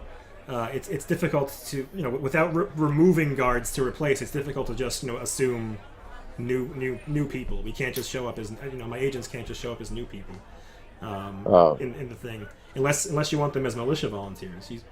But he says if you want them specifically embedded within the ranks of the Glorious Reclamation, you know, we have to remove people to replace. Naturally. You know what you're doing. I'll leave it to your discretion, but the more powerful and higher ranking like the representatives appear to be, when they turn it'll hold more weight and like have more of an impact. Okay. He nods. Anything else you guys want to do with people in the town council?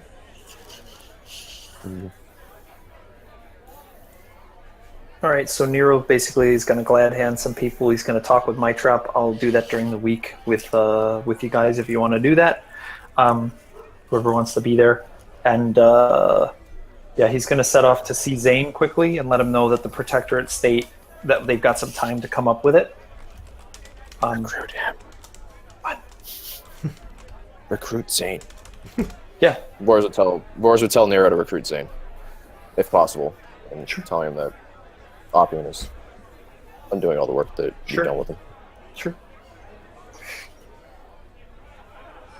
So yeah, he'll construe that to Zane that like, hey, let's get to work on this. You and me, let's come up with what we can in terms of clauses. I'll work on this clause and this clause. You work on that clause and that clause, and then we'll come together tomorrow and talk about it further. And he basically corners him in the study so that he's away from prying eyes and ears, and says, we voted for peace, and I'm pretty sure that they're not going to honor the peace. even though the council decided on it. Zane seems confused. What do you mean by that? I've never seen. Oppian was furious. He left the meeting before the before we finished convening. He's talking about having spies everywhere. Everything I told him, he said, "I know." And Zane looks at one of the angel figurines that are now in his house, and he says, "Indeed, he seems rather paranoid as of late." And again, he kind of smirks as if, referencing the fact that he was put on trial a couple days ago. He doesn't seem to know who his friends are anymore. He doesn't seem to have lost his way. Yeah. We just have to figure something out. If we can do this quickly, hopefully it won't escalate to that. So you work on this clause and this clause. I'll work on this. I'll also work on the border text. It's an old, archaic rule that part of the contract is actually etched into the border.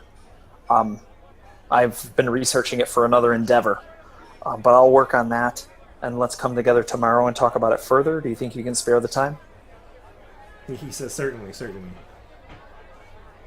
He kind of agrees with a lot of the things you said during the council meeting. He wasn't there, but he kind of reiterates similar things, basically. That, Cheliax does respect law, and if this is a way to buy time for the settlement, to keep the settlement defended, while the reclamation moves on to bigger and better things, he's all for it. Okay. And okay. Iwan will help too, yes. Okay. So yeah, that's it. I don't want to take up a lot of time. Okay.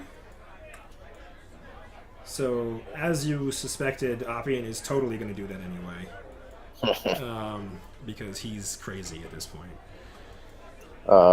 Vors was trying to get Nero to recruit Zane, for the battle. Oh, for the battle.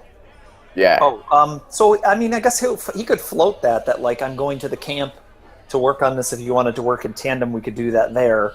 I'm worried that they're gonna just make an attack anyway. Yeah, Zane doesn't seem to want to leave his manor. He's fine. He just got back to it, so he's not gonna hang out. He says no, that's fine. Yeah. I figured not, but that's okay. He's worth a shot. Indeed. Yeah. All right. So, are you? I think someone mentioned keeping an eye on them. So how do you plan to do that? I know you guys are talking to Linton to try to get people in place, but there's not a whole lot of time to get that done. So how is he keeping tabs on them? All right, so he's in Valor's Fastness, which is just up the hill from the Swedish Drop. That is accurate. Vors would just go hang out at the Swedish Drop because that's his new haunt, and he would bring Skarta over and tie her up outside, or in a stable if Janice fancies. There's something over here. I think that's probably where horses go. Yeah, and he'd find a kid, and just slip him a silver, and tell him to watch actually find a couple kids, and slip them silvers and tell them to watch the fastness and let him know, to come into the tavern and let him know when. Or if, I guess, they see Oppian, on the move. Mm-hmm. And basically tell them, whoever sees Oppian moving and tells me first, and if he actually is moving, gets a gold. Understood. Bribing children. Yes. All right. My little birds. Yeah. Yeah, so you guys, you set up, and sure enough, in the late afternoon, you see a bunch of knights, and they're not mounted actually, so I don't know why I call them knights, but they're sword knights specifically. Oh, you want to take a quick bio break? Yeah, let's take a 5 minutes real quick, guys. All right, cool. Nice. Oh man, I was going to use my divination, but the baby plan was so good. It's yes. All right, I'll be back in a minute.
So this is going swimmingly.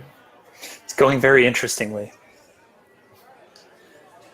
No, like they're no. I don't think it could have played out any better than it has because there wasn't really any other way to force Oppian to openly oppose the will of the people. And Loredana not voting with him, I really like that. That was really interesting. Oh no, that was just a hedge. Like if she didn't vote last, I think it would have been a harder decision for her to make. Pretty good. Pretty good.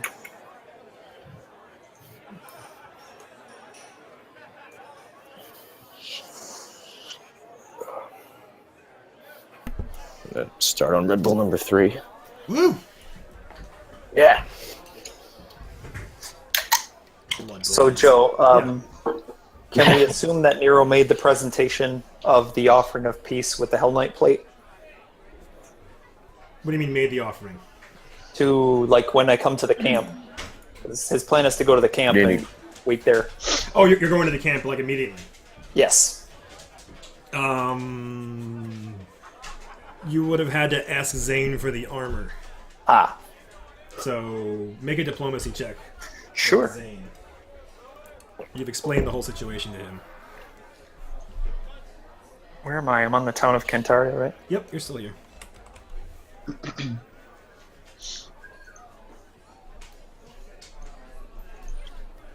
Yeah, that's good enough because you're not lying in the fact, like, Oppian did approve it. He did say, fine, they can have their armor or whatever. So, you know, it was voted on to make peace with them, and this was the offering. So Zane does give up the Hell Knight's armor. A little reluctantly, in that he didn't have all the time in the world to examine it and figure out if it was... It does seem magical. He doesn't know exactly what its properties are. But, and it's very interesting looking. I don't know if I don't have a thing of Zara other than at the New Loyalist camp. Mm-hmm. You can kind of hover over her. And it does, look kind of Vors would grab the fancy +1 rosewood armor. Okay. With an Arcophagus seal on it. Yeah, he wouldn't don it, but he would have it like readily available. All right. Is there somebody in town that I would believe that, like, kind of the town has like been there a while and that the town would respect? Like, basically, Iwan wants to go to somebody who could potentially be a scribe to, like, join her to document, like, what happens when this shit goes down. And, like, maybe a bookstore owner or somebody like that. Like, is there... that's who I was thinking too when you were talking about that. I was looking for the names. The Cansari Historicum, Anselm Mathis, and his husband Gebhard. Look at this. Look how. You say his husband? I did say his husband. They're being. I was like, I didn't know Cantario was that liberal. Yeah, they're both human men. Yeah, this is a very progressive. Nice. Yeah, it does say his husband. And it's a bard and expert. And yeah, they basically they're in their 50s or 60s, and they've been in town for a while, and they do have a lot of historical books about the town. And specifically,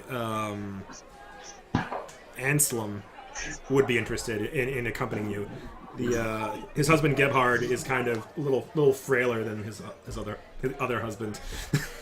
And okay. Yeah, so polyamory too. Damn. No. So, I mean, I don't know how much we have to do for the role playing, but basically, she would go in and just say, like, well, first she'd ask if they were at the town council. They were, yes. Okay, so she'd be like, you know, like, you saw how.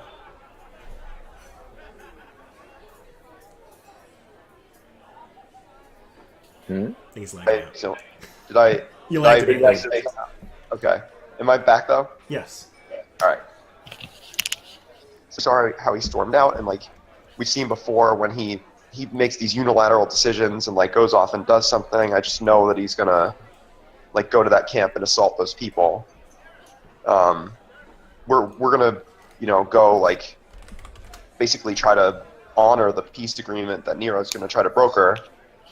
Would one of you be willing to come if we promise to protect you, would you come and like be a scribe for what happens and kind of put this into the history of the town? Sure. Like I said, Anselm will agree. They'll talk and they bicker back and forth a little bit. Like, you shouldn't go. This is dangerous. What are you doing? Like, who knows what those loyalists are up to or what they'll do? But one of them does agree. And I do have a bard token I can kind of use. Regrettably, it has a female token art. But I'm going to just use it because it's the right level bard. So, Well, we can just say that he plays that role in the relationship, you know? Yeah, he's the bottom. And He's you the don't know. bottom. You don't know. You guys are bad. Rude. He's the bottom.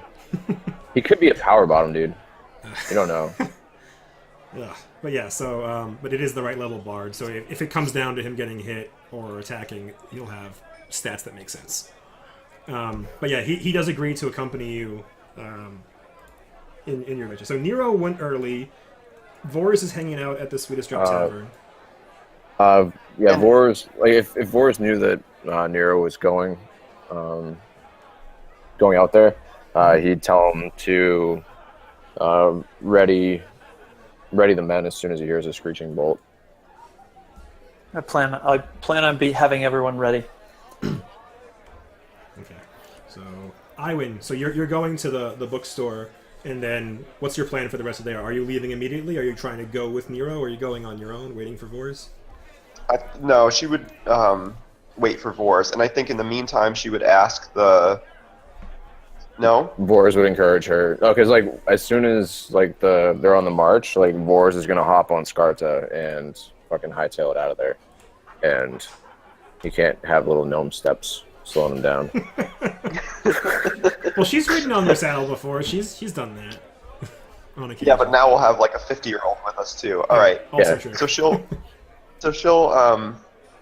that's fine. If that was communicated before, then she'll plan to go there, but she'll like try to insist that the guy multitask while they're walking there. She'll be like, "I'll lead the way. You will."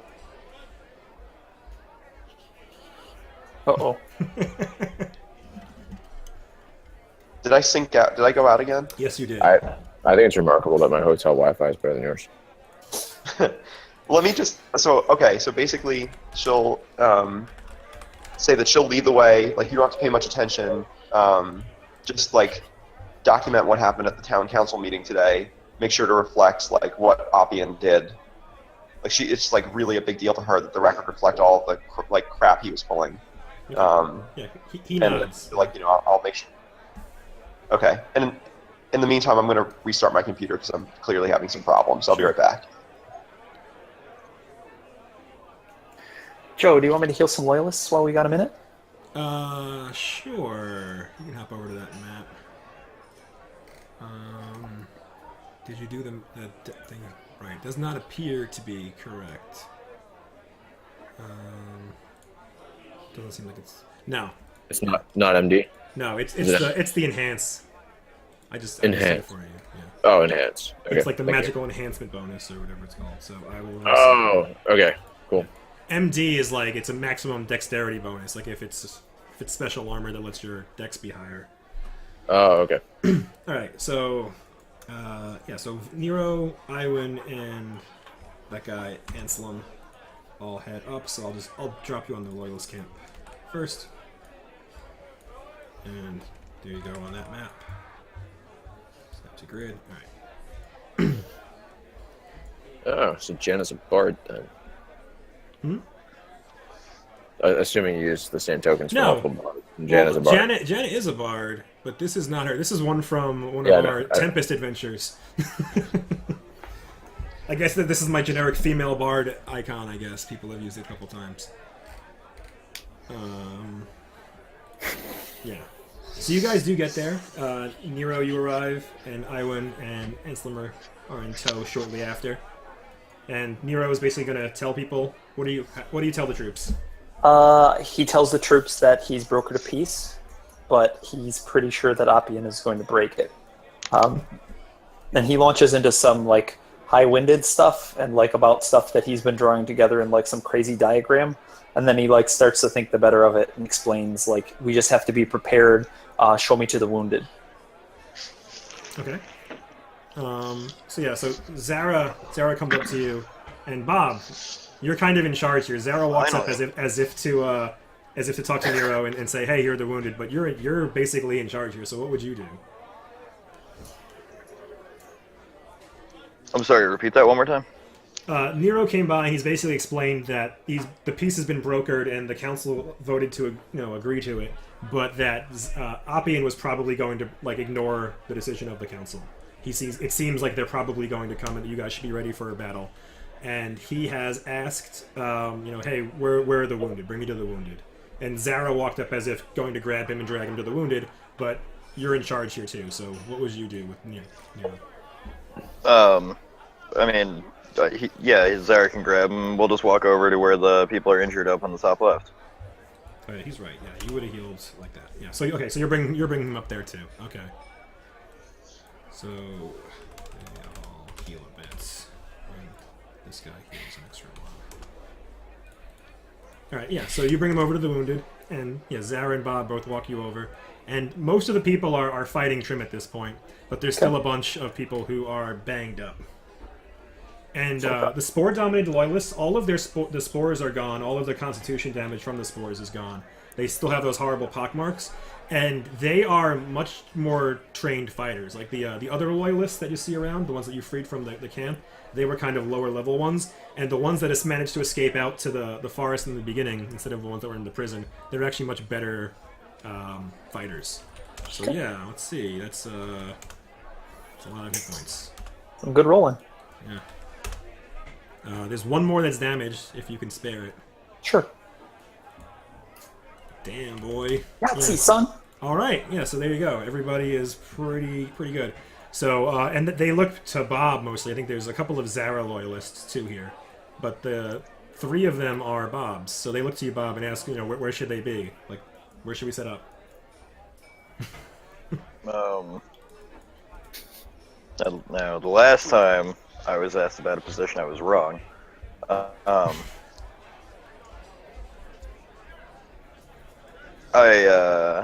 would I do here? I don't know. Where would you like them? I would like some on the ridge, I suppose. Which ridge? I'd like another one over up here. Okay. Is this a road that goes somewhere? It's just like a stomp down place, yeah. It's not really a road so much as just like stomp down dirt. Yeah, I mean, I just want people like at all corners. Okay. Certainly. All right, take another one. Make a wall of people. Sure. On the top right is, I think it says select map, Jeff. And you click on it and it shows you the few maps that are visible to you. And we're on the new Loyalist camp map. You can also teleport you if it becomes difficult, but just let me know. Yeah.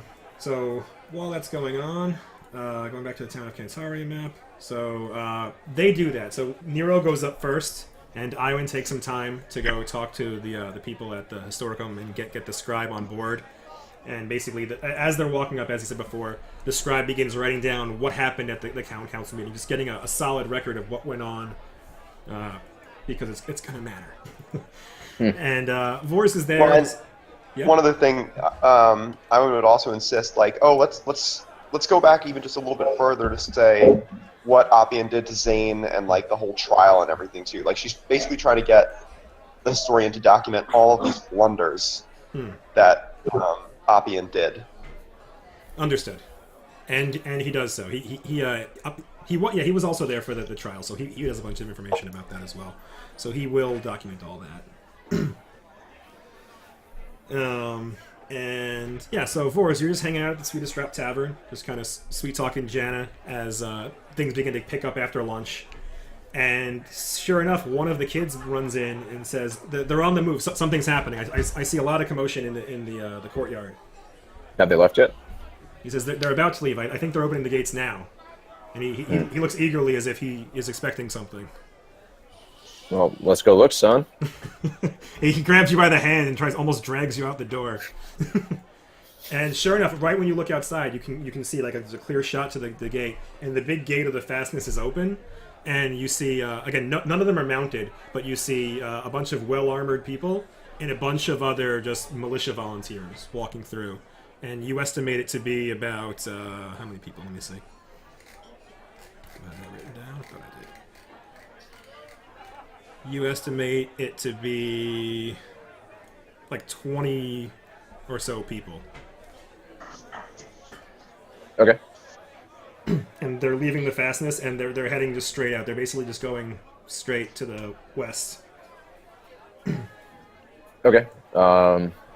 I will like slip the kid a gold and say, good job, thank you, and hop on Scarta and head south, like down, basically like, yeah, go that way.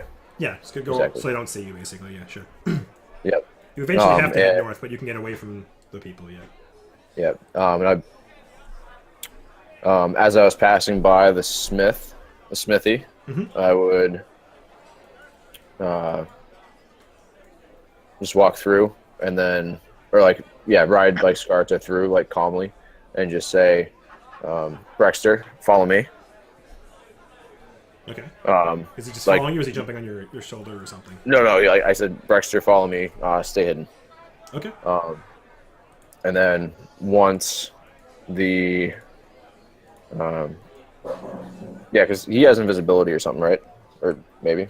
I don't think he has invisibility. I'll check on Carrying that. him in a bag before, I think. Yeah. Yeah, I don't have the bag. We Right realized though he's halfling size after that fact. Like he's Yeah. he's not like a tiny thing. I thought Yeah. he was, but he's like halfling sized. So I basically tell him to, like to follow me, and once I'm in like in the, like get to the like into the woods, I would don the fancy armor, and like how fast can Brexter like teleport or anything? Like what's He can move 30 feet, and he can jump into fire. So if you were carrying a torch, he could basically teleport into the torch over and over again. Oh, all right. I would totally carry a torch then. Yeah, so basically you're carrying a torch, and he can't really hide while he's doing it though. So as you're walking by with a torch, you see like this little jump of fire, like just keeps constantly jumping from the ground into your thing and kind of moving around. So like anybody looking on kind of sees just a flame following you through the forest. All right, and I would like once I perceive that nobody is like looking, I would fucking hightail it out of there. Okay. Oh yeah, before I do that though, I would load a screeching bolt into my crossbow. Understood. Iwan, where's Houndy and Plotty for this? So kind of usual combat position. Houndy would be in the bag, and Plotty would be like kind of like grabbing onto the top of the backpack behind her neck. Okay.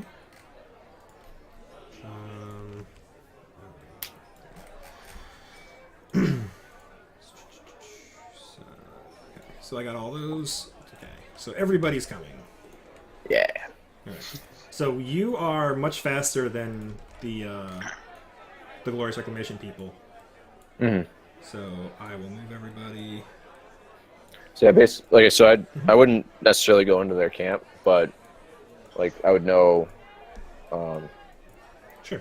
or I guess like the approach that they'd probably take, and just like get Brexter close enough that he could just like find his way and get there, and then Sure. I would stay out in the woods, like basically as a scout. Sure. Where did I put? And I tell Brexter, when you get there, like ask for the one they call Bob. Okay. Have you ever met Brexter? Have you talked to the little devil guy? I think I did once. Oh really? Yeah, he likes him because he's Moloch Oh yeah. based. Yeah. Yeah. Okay. Yeah, so he's going to look for the guy with the hammer. Yep. So Brexter does arrive at the camp, and he was running around like a little living flame for a while. But as he gets towards the camp, he finishes that, and he's just a little halfling-sized little devil thing with a little spear of flame. And he walks up, and a lot of the Thrune loyalists are impressed that this is a devil. This is a legitimate devil, and they nod. Some of them even bow a little bit. And Brexter is just eating it up. He's walking through, kind of puffing out his chest. That these people seem to know who he is. And when Anselm sees him, he's like surprised. Like this is something he did not expect, and he begins furiously scribbling down in his little scribe notebook. Like and then a devil showed up. Then a Tinder devil showed up. And Brexter walks by, and he sees Iwin, and he nods to Iwin. He basically does a little flourish, and he says, "I'm looking for the one called Bob."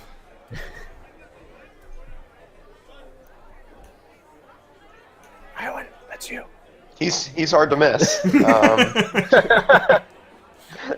I'm surprised he hasn't made himself. He hasn't shown himself to you already. I think you can find him, and she'll kind of like point back towards that little area that they all are in over there. I think you can find him back around that area over there with a bunch of men. Sure. He nods and thanks you, and then he begins just shouting, "Bob! Bob!" He's just walking through the thing, and you can see some of the leaves next to him just begin burning as he walks past, just because he's idly flicking around flames. Bob runs over to him and grabs him and says, "Stop yelling." He says, yes, master," and you see him his eyes are looking covetously at the hammer. He says, "That's Master's hammer. That's the hammer of Moloch, Cinderboss." And Bob says, "Yes, and your spear is cute too." he nods and he holds it up, and again, it looks like just a tube of flame, it's just burning in his hands. And he says, "What would you have me do, Master?" Are you one of my loyalists now? He's serving you. He was told to find you, and you have the hammer. Well, all right. Well, we should go assault some people. Bob wants to go to town because there's peace now. For now. They're coming here. Yeah. Well, I think we should meet them in the middle. Dude, defense. God. All right. Fine. We'll play defense. Fine. Fine. Yeah, I mean, if he were to suggest that, and it was within earshot of Iwin, she would try to slap him upside the head and be like, "We have a good defensive position here with all these men. What? Make them, We also want them to. It's also important that the records show them as the aggressors, which is what's going to happen."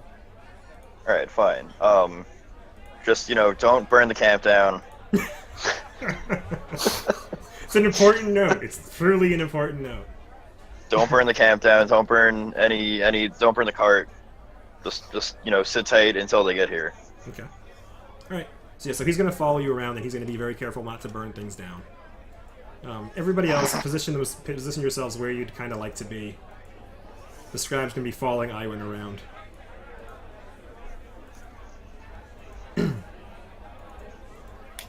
And yeah, so Are these bushes or trees? Could I be behind them, or am I still visible when I'm standing there? we'll say they're trees. I'm not sure specifically. Okay. We'll call them trees. So, because I kind of want to be not totally visible from the beginning. So is this ledge high enough that I could be behind? That's okay. correct, yeah. Cool. All right. So the Glorious Reclamation begins heading towards the camp, and they seem to be walking. Vors is kind of keeping an eye on them, but from far enough away. So go ahead and make a stealth check to see if any of them notice you. I'll just roll a couple of perception I can't checks. click on Force because Archer's on top of me. Scarlet will just hang out next to you for a while. Thank you. Stealthy. Yep. Oh, yeah. That's a 20. Yeah. So the whole time you're kind of staying up to the side of them and just peeking at them, and they have no idea you're there the entire time that you're. Mechanics question. Yeah. How does stealth work if you're mounted? Do you take any penalties with that? Presumably yes, but they weren't even close. Right. I mean, just for future reference. Yeah. Okay. Maybe your mount has to make one too, or something like that. I don't know the specifics, but you blew it away so bad that they're definitely nothing happened. Okay. So you watch as they kind of move through the forest in a line, 3 people thick, about 15 feet wide, with some space between them, and they're walking kind of cautiously, and they're not mounted, so they're much slower than you, and you're able to kind of just see what's going on. Yeah. Another mechanics question for So there's mounted archery, which is a combat feat. Yep. And the benefit says the penalty you take when using a ranged weapon while mounted is halved, -2 instead of -4 if your mount is taking a double move, and -4 instead of -8 if your mount is running. Correct. So does that imply if it takes a single move that I don't take a penalty? Correct. So basically, the way that it works is if you're taking a single move, you basically before or after your mount moves, you take your shot. So you wait for your mount to finish moving for the turn, and then you take your shot. If they're double moving, you're taking the shot kind of while the thing is galloping. So you have to the penalty. So yeah, so if he only moves once with a 50-foot horse move, you can have no penalty on your shot. Oh, it's gonna be great. Yeah, so Nas has half an hour. This is going to be a long fight, so I really don't know if we can do it. Would you rather start it and then stop in the middle? Let's start it. Yeah. Yeah, Let's start it. If it's going really well, I'll just tell you to run me shit. Okay. All right. So yeah. So you're following the whole time, Vors, and you see as Ram Gadar, the sixth sword knight, who's there. Appian is not leading the thing, by the way. He's not here. He's not here. He's not here. He sent his sword knight to lead his battle for him. And there's also an angel. You saw the angel. What was his name? Cassiel, who was also with the people.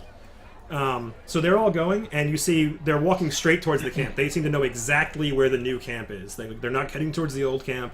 They're not searching. They seem to know exactly where they're going. So however it happened, they know. And when they get close enough, Ram splits the group into 3, and they're basically going to try to do like a pincer thing. He's going to bring some people up to the front and some people around the sides, and Vors sees all of this happening. The rest of you don't know just yet, but the rest of you see that happening. So I'm going to roll some perception checks for loyalists, just a handful of them. All right. Well, I mean, as soon as they would be on the map or within archery range, Yep. with 100 feet or whatever. Yep. I would launch the screeching bolt. Okay. Yeah. So I would also make sure that I was out of archery range because that would probably draw attention to my position. Sure. So where would you like to be? Because basically, assuming that they're on the map, on the grasslands of the map, here, I'll just reveal these guys. One group is coming up through here. Where would you like to be, and when would you want to shoot the arrow? I mean, I guess I'd probably be up over here. Or that's not the right one. This pointer tool? Where's pointer tool? Pointer tool, something. Just hit space. Oh, thank you. I mean, how deep is this water? The water is about 5 feet deep, so you can get across it pretty easy, especially on a horse. But you need to make a strength check. It is moving kind of quickly. Okay, so I would totally, I would be over here. Okay. All right. So you are aware, Vors, that there is the main group coming up from the south. There's also another group to the west over here, coming up this little bank, and there is a group to the north of where you are. And the angel is in the group to the north. So they seem to be moving this way. Yeah. So you can move again if you want. Sorry. Yeah. All right.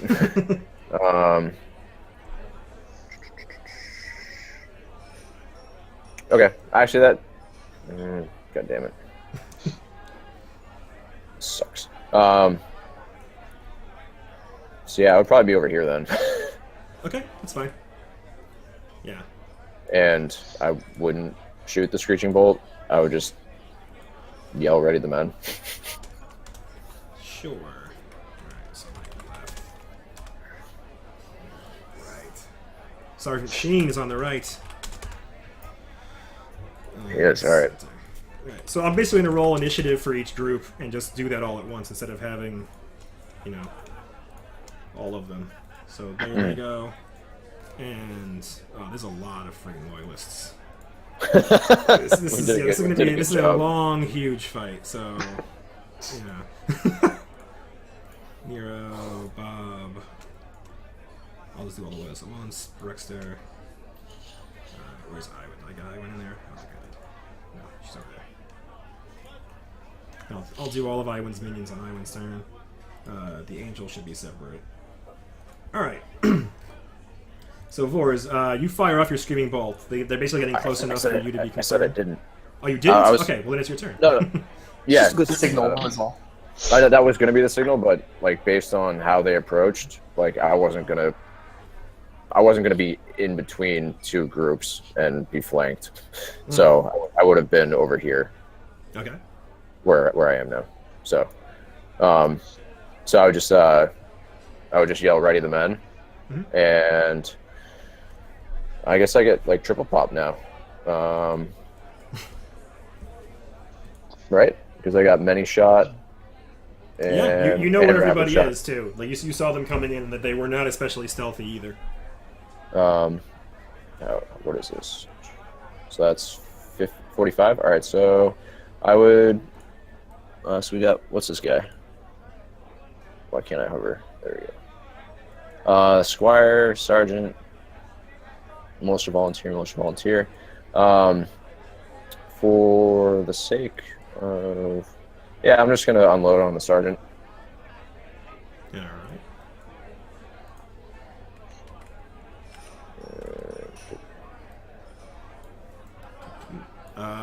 Yeah.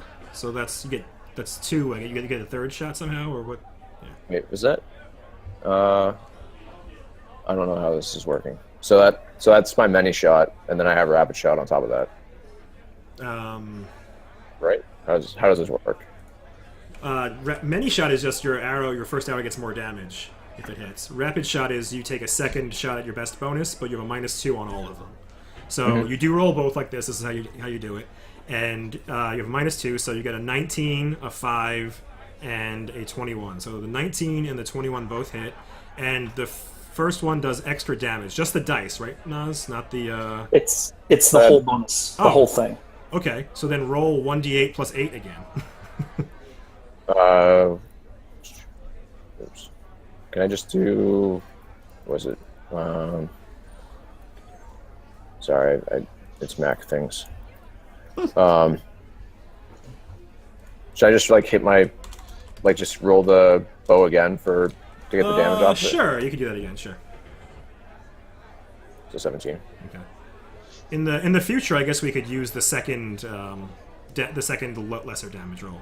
That would probably work. Anyway, so you did 10, 23, 36 damage. So the reclamation sergeant one over here. And I had to do number 20 because I don't know why I didn't do all of it. But yeah, so yeah, you catch him in the neck and he is straight up dead. Yeah, so you hit him chest, neck, and he is straight up dead. And now Right, and then I move back here. you can only take a 5-foot step because you did a full attack. But you're on a mount. horse. Yeah. Yeah, Fair so enough. I can move 50 without, right? Because that's what Correct. the horse. Yep, you can take a 50-foot move with your horse. I'm just going to leave Scarta on the side. You're on her, but Yeah. it's a hassle. So I win. The jig is up. Apparently so. Well, basically, she would kind of like mutter to herself, surprise, surprise.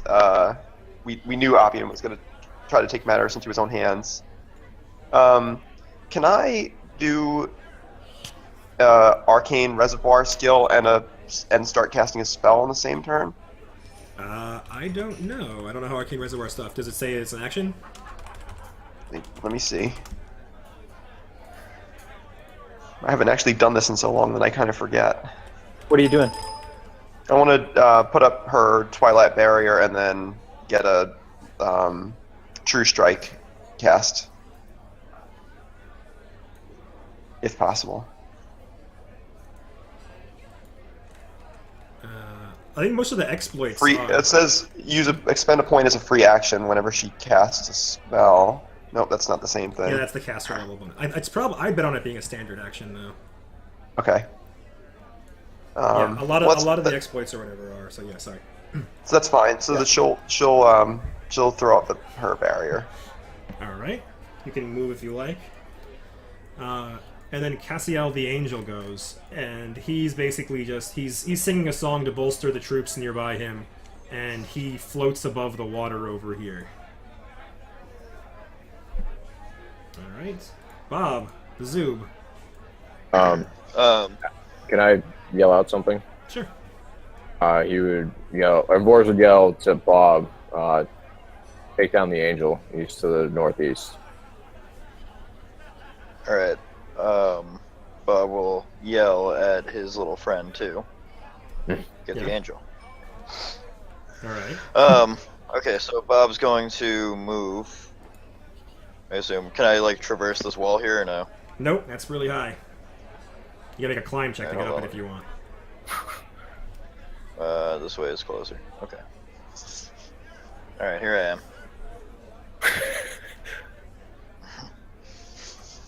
Your speed is 20 feet because you're in heavy armor, buddy. You gotta move. Yeah, there you go. Clank, clank. Alright. Oh, that sucks. You want I to say yell at the anything to bunyip. him? Go. Well, yeah. Yes, I do. I'm telling my little Brexter to go kill the angel. I said that to him when I was next to him. Yep. And then the men on the hill, I also tell to kill the angel, like the men up here. Sure. So you're shouting, "Get the angel! Get the angel!" And they can see it. It's floating above the river now. So now the left.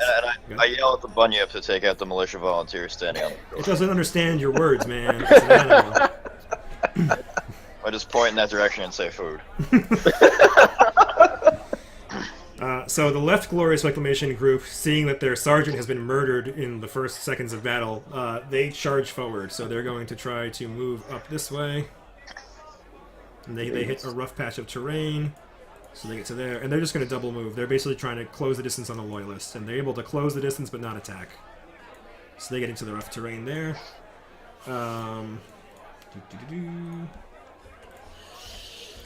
And next, surprisingly, there are a bunch of halfling slingers that have gotten into positions in some of the trees. And they begin to throw down sling bullets on the Loyalists nearby. So, whip, that's a miss. That's a hit for 5. So this one twangs that one for 5. This one misses. Is that all the ones I had? I thought I had one more. Oh, there's one more over there. This one whips that guy. That's a threat. That is a confirmed crit for 10 damage on that guy. Boom. Oof. Knocking him unconscious. Alright. Where's he unconscious? There it is. This is bullshit. Alright, and yeah, so all the halflings are done. There were only 4 of them. Brexter goes, and you told him to get the angel, so he begins moving to get the angel. So he moves, he moves, he moves. He gets to about there. And then it's Nero's turn. Okay, so Nero yells out and calls the angel by name. I assume they named the angels before? Yes, Cassio. He calls the angel out by name, and he says, "This is a violation. This is a violation of law. What are you doing?" And cast Bless. You know what? That's going to be too much headache. I'm just going to cast Sanctuary. You can cast Bless if you want. We can it's 1 for everybody, right? It's just too much, I guess. It's just too much hassle with all these dudes, I guess. Oh, we'll just have to remember that's 1 better. Like, that's fine. Okay, so he'll just cast Bless.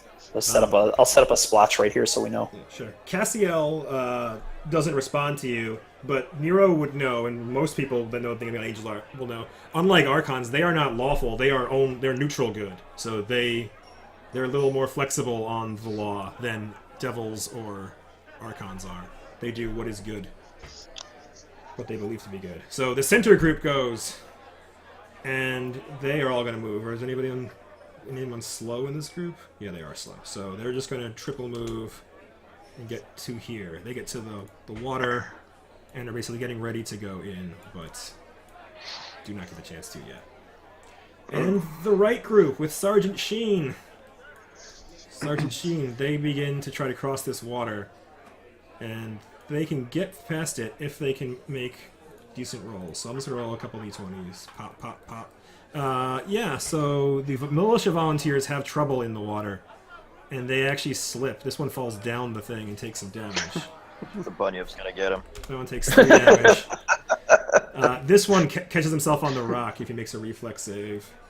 Yeah, he made it just barely enough, so he's able to not fall down, but they don't make it across. Everybody else makes it across, and Sergeant Sheen actually gets up close enough to attack this guy. And hits him for 13, which knocks him on the ground, bleeding to death. Can't seem to draw a burst on there, dude. Sorry? Trying to draw a burst, I can't Oh, seem to that's do it. fine. I'll just put a little thing on you. I think I'm lagging because it says you're typing, and it's been saying you're typing for a long time. It told me you disconnected. I don't know. Okay.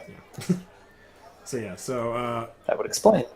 Ensign Mathis, he's a non-combatant, so he's basically he steps back and you can see him. He's still scribbling in his notebook. He's watching what's going on. There's an angel over there, and these people are over here, and the halflings are in the trees, and it's the Bunyip's turn. So you told him, which way did you point when you said food? I was pointing south, but now there's someone in the water north, so... Yeah, he's probably gonna go that way. Can you sense blood in the water? I imagine he can. It seems like that would be a thing he has. He has a thing called Blood Rage, so he's got, I don't know. We're gonna make him swim that way. And what's his speed?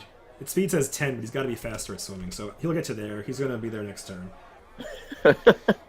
Thrune Loyalist 3. Okay, so this is all of the Loyalists, basically. This is everybody. So this one's gonna turn to this halfling slinger in the tree and try to javelin him. And that's a hit for 6. And what else? This one is toe-to-toe with Reclamation Sergeant. That's a hit for 9.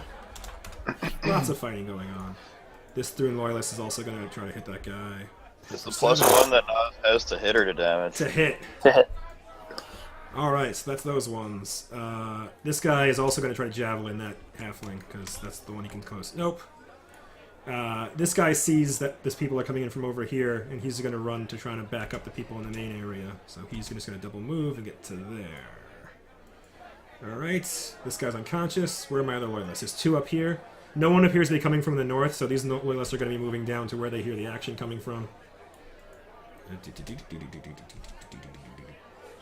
Alright, this guy's going to move up to here and take a defensive stance. This one's going to go over here and javelin. Try to javelin the sergeant. Nope. And these guys are all here looking at the angel. And this one's going to step up and try to defend his friend. Short sword 26. That's a threat. It's a confirmed crit. For 6. Not a whole lot, but a confirmed crit nonetheless. Minimum damage. Yeah. Thrune Loyalist, whatever. Oops, no. He wants to do his great sword. So he walks up and great sword misses. This one's going to come over and try to get this squire. Did not hit the squire. And this one's going to throw a javelin at the angel, as you suggested, and misses horribly. And then there's this loyalist, too. He's going to come up, but he can't get there in time. And that's all the loyalists, I think. Yes. All right. Back to Vors. Mr. Abernus.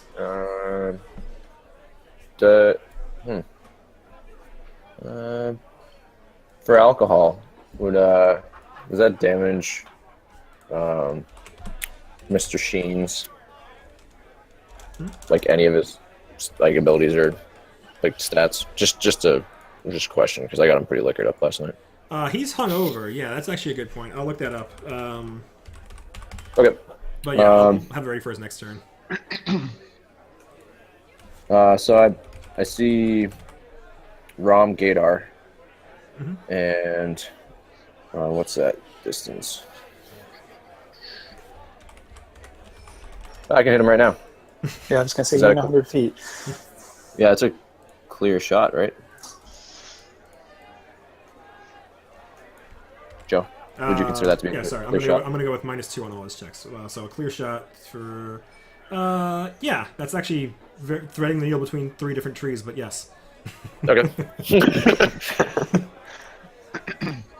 Yeah, so go ahead and roll again, because you do your mini-shot thing. Rapid mini-shot. So that's a hit. -1. -1 from... Oh, because of less, right. Okay. So right. a hit, a miss, a hit, and I'm going to use the second damage roll at the bottom, like this, the second roll, as the double damage for the first one. So you hit him for 21 and... 12, 33. 33, that's a lot, yeah. So he is still standing, but just barely. Yeah, you can't do anything about that. Yeah, that's just brutal. Alright, and you can move if you like on your horse. And I win. No. I'm good. So Iwin is going to step over here and ready a Ray of Enfeeblement. So if the sergeant that's here, this guy, once he gets to that spot, as he's crossing the bridge, she'll unleash it on him. That's basically once he gets in range for her. Okay. Cassiel the Angel goes now. And let's see, anything cool he can do?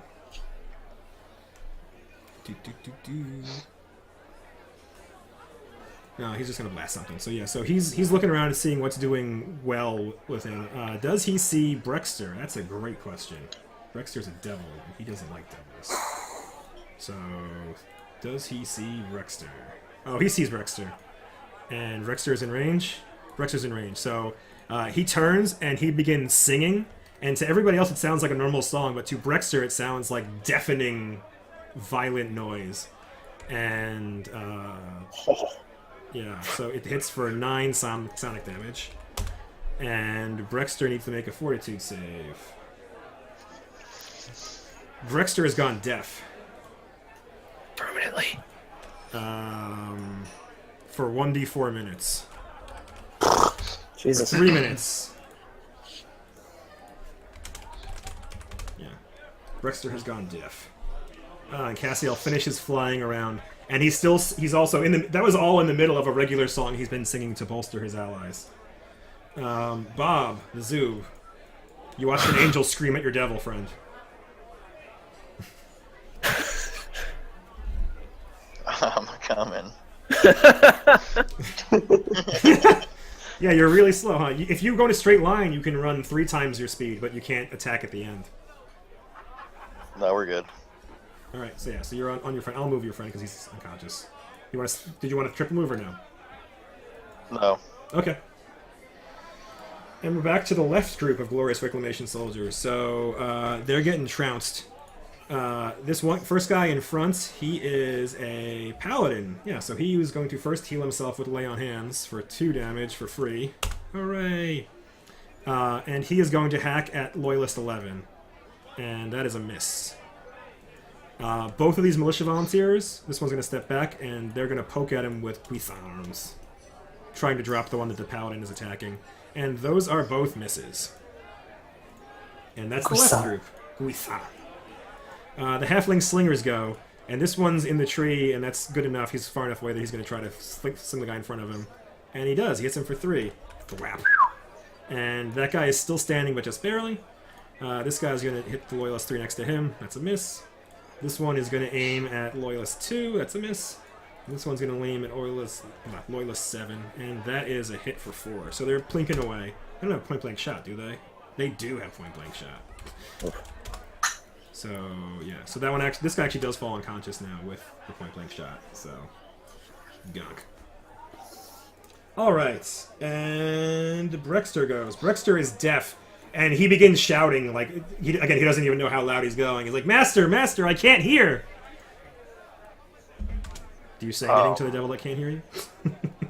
Bob looks at him and like puts his finger on his nose and says, "Shush." and then just points like he should still go attack. Okay, he's gonna try to throw fire at the thing. So he throws, and he didn't roll. That's not a 20. That's just a regular roll. So he does hit the angel for 2 fire, and the angel resists all of it. It is resistant to the fire. But you see him walk up, and he just throws like an ember of flame up, and the angel seems completely unfazed by it.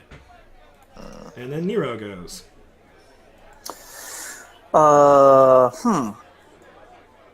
Nero will move behind the embankment and start summoning.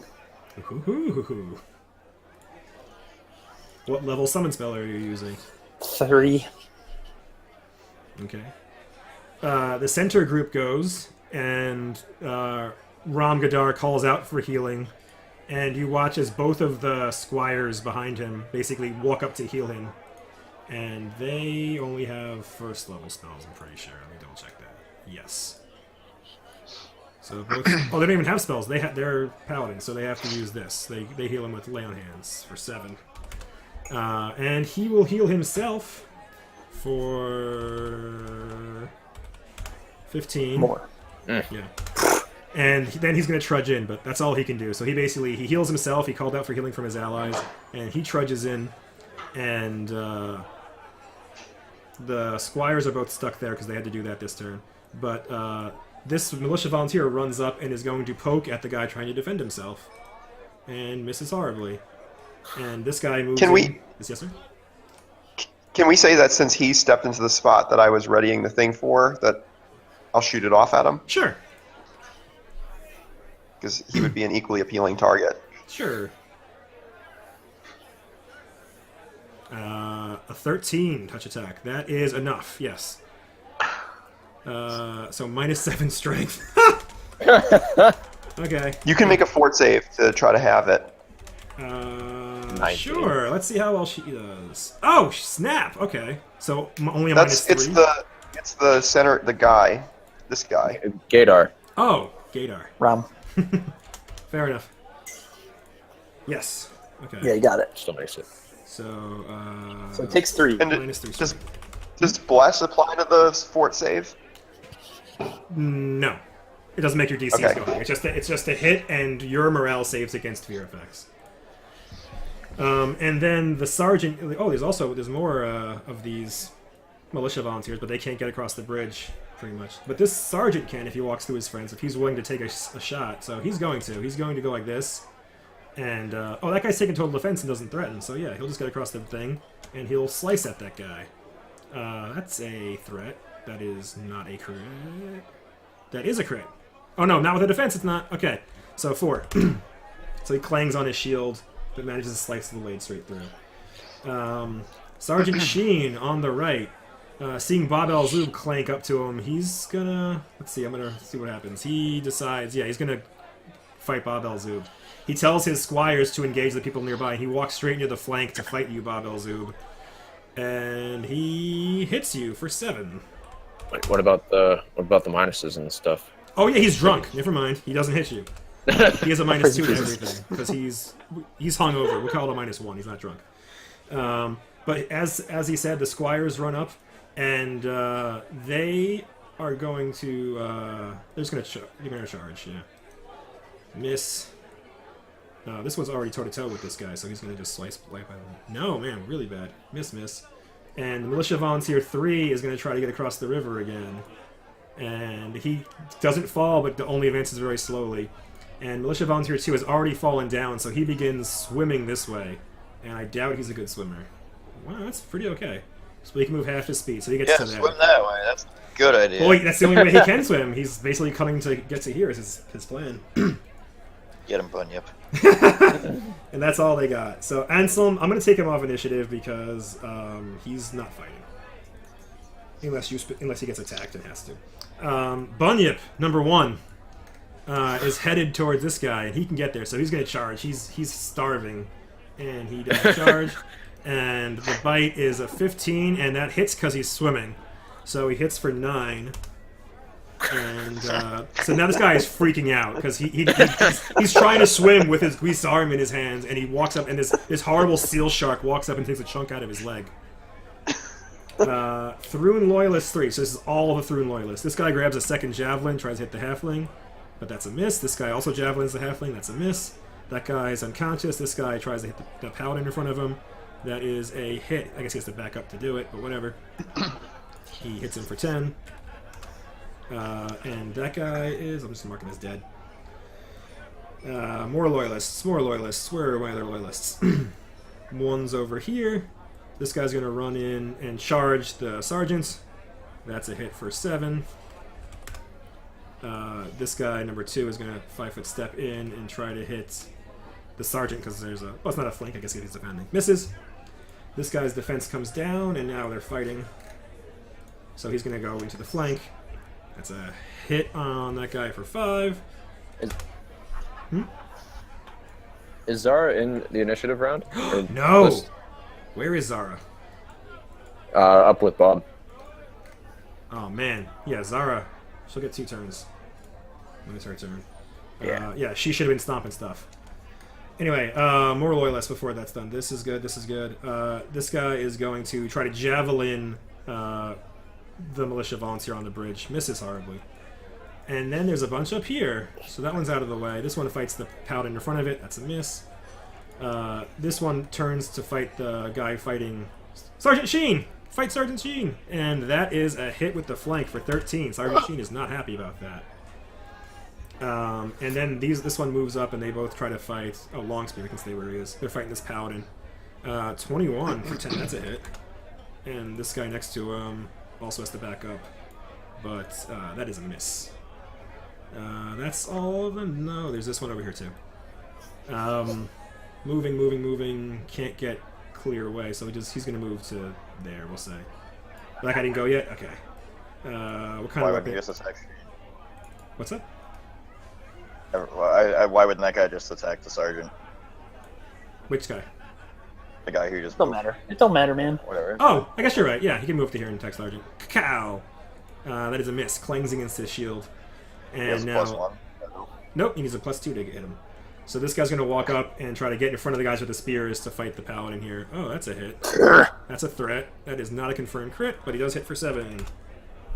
Alright. That's great. That's all of them, and we're back to Vors. Zara. Back to Zara. Zara... Yeah, I was going to have her go twice on her turn, but she can go now. Oh, okay. So her big thing is she wants to get in between people, so she's gonna walk past this guy. She's okay with taking an attack. He misses anyway.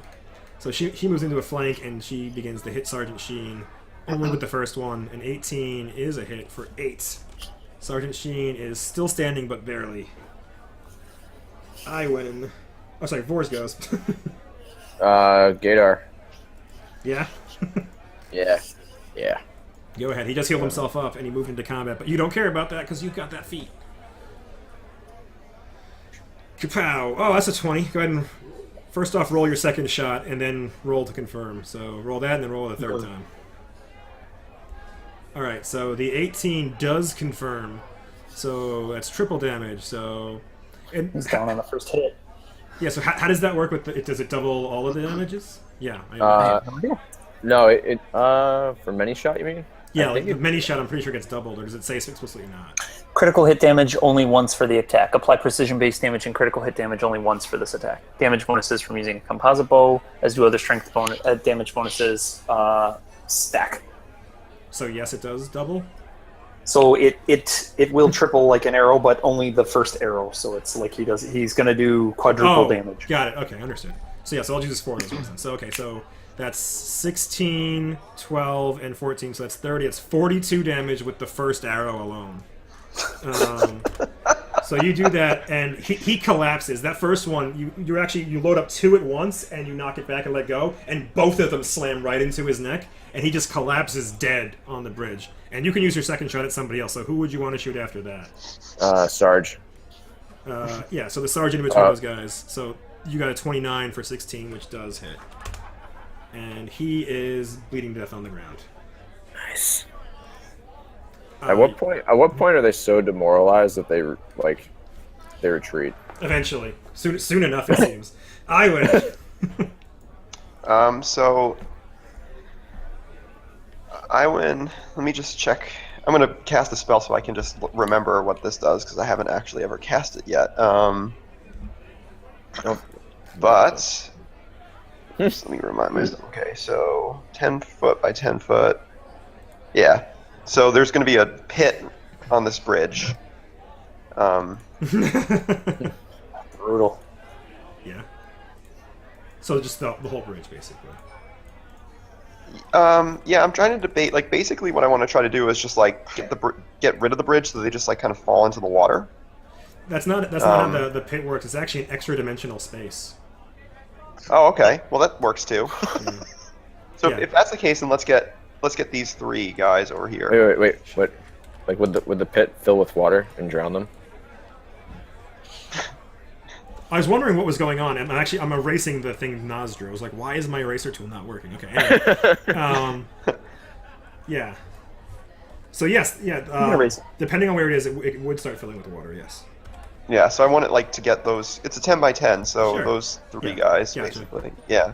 And then hopefully that should also drain some water from the river. I would say yes to that. So they all get reflex saves to see if they can jump out of the way at the last second. What is my save against? It's in there, 17. All right, so 6 and 7 fall in, but number 4 is able to jump out. So the one Are they followers of Iomade? They are.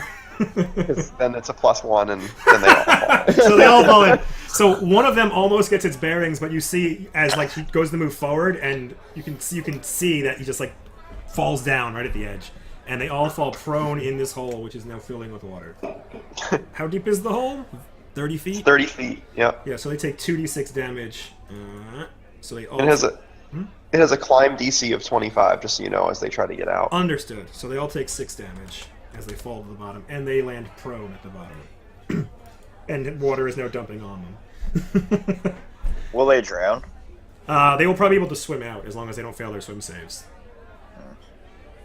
I win. You But can there'll be a move. Bunyip waiting. So Cassiel goes, and she is gonna cast Sound Burst. I'm pretty sure because there's a group of enemies over there. 10-foot radius spread. So she's going to make it purple, and she is going to just blast like that. Oops, didn't do it right. Bop. Or yeah, that's what she wants to do. Bop. And Sergeant Sheen is in there. Oh, Sergeant Sheen is actually unconscious. He's on the ground. So maybe she's not going to do... Oh, whatever. I said I'm going to do it, so I'm doing it. So everybody makes a fortitude save. Bob, go ahead and make your own fortitude save. Hold on. That's actually pretty good, you guys. Alright. Okay, so... She deals 3 damage, and if you made your save of 17, you only take 1.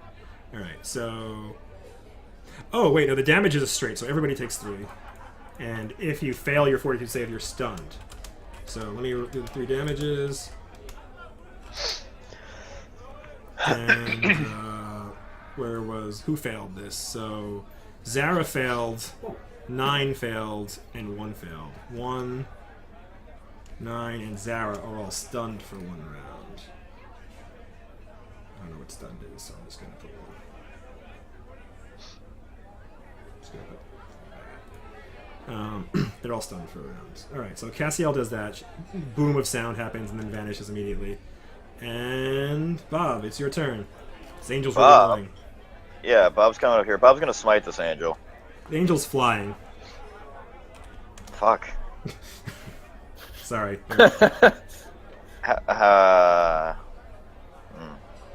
Alright, Bob's gonna reconsider that action.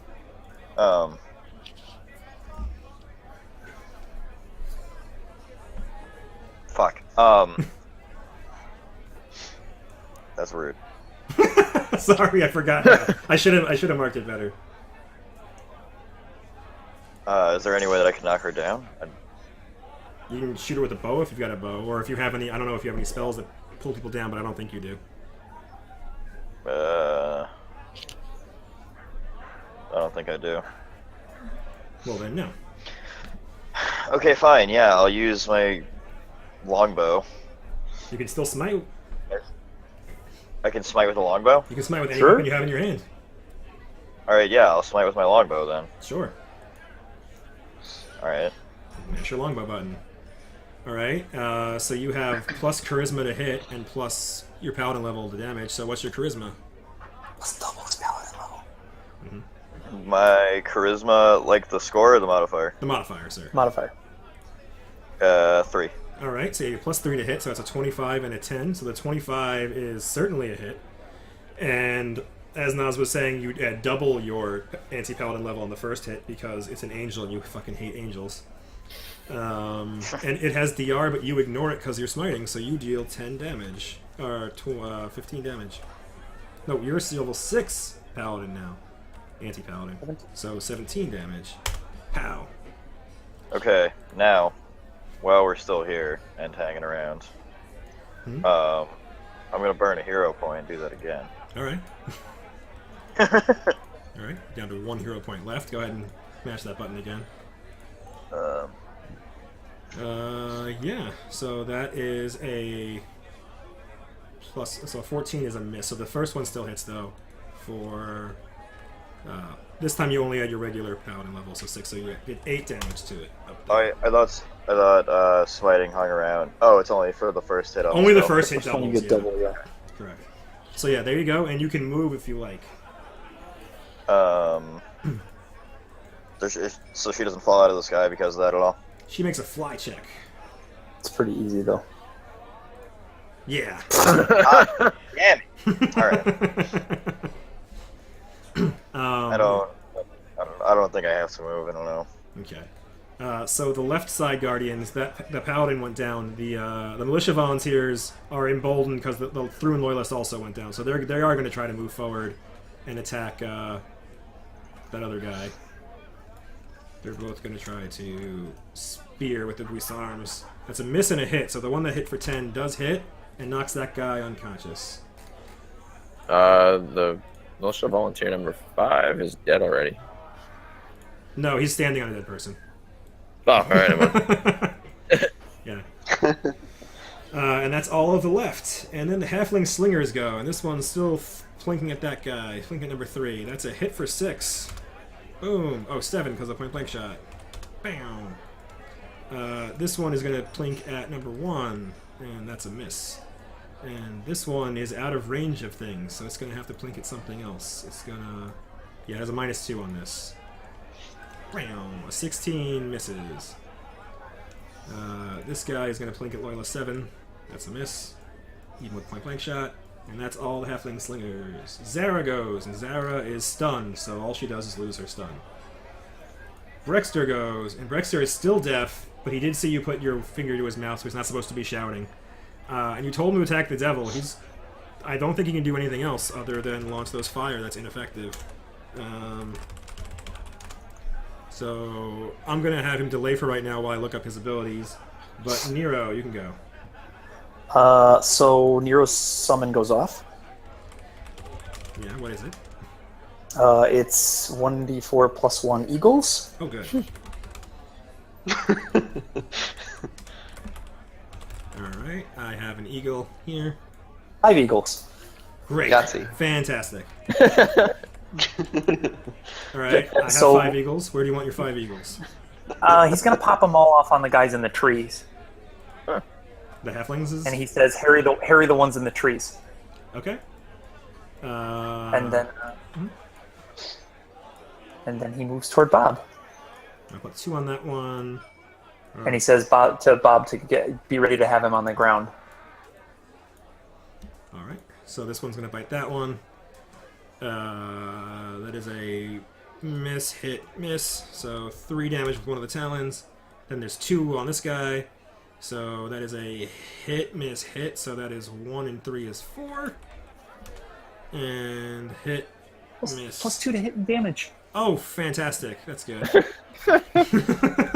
So that guy takes 2 more. And this guy takes 2 more. And then the second attack here is does 4. And do any of those misses hit because of that? That 15 would also hit, so he'd take 5. 5 more. Alright. Okay, so you want me to play Nero while you're gone? If you would, that would be lovely. Yeah, because I'm pretty sure they're going to wrap this up real quick anyway, so yeah. No worries, man. Thanks, guys. I'm sorry to be a bum. If there's more stuff to run, I'm happy to do a makeup this week or something. Message Joe for MVP if you want. These guys. Yeah, vote for MVP. Give a vote if you want. He's gone. He's already gone. Anyway, yeah, so his Eagles go do that, and we'll just say Nero is done. He's basically hanging out and protecting himself. Then He was going to make the guy. He indicated that he's going to make the guy fall next turn. He could. Also, does like the purple stuff move with Nero, or does it just like stay there? No, it was a blast when he cast it. Okay. It's not an aura, it's like a thing that starts. So, right, Sergeant Sheen he's down, bleeding to death, but his friends are still alive. So, seeing the shit go down now, Squire number 4 is going to smite Zara. He's going to back up and try his luck with a smite. Doesn't help. Does not help at all. Zara just bats it away angrily with her shield. Just coming out of the stun, just spins around and bangs the sword out of the way. Squire 3 is going to try to smite the loyalist in front of him because he's almost dead. Well, no, he'll heal himself for 1d6. That's a better idea for him. And he swings at the loyalist and misses horribly. And this militia volunteer, does she get out of the river? No! She continues, and does she fall? Yes! She falls down over the edge, unable to make it across, and takes 4 damage for her troubles. And this one over here is next to the bunyip. She can't even use her Guisarme. She's too far away, so she actually tries to swim away. So she, I guess she'd try to make her way into this land, but she needs to make a swim check. She does, but it does provoke from the bunyip again. And the bunyip, because she was swimming, hits for 6.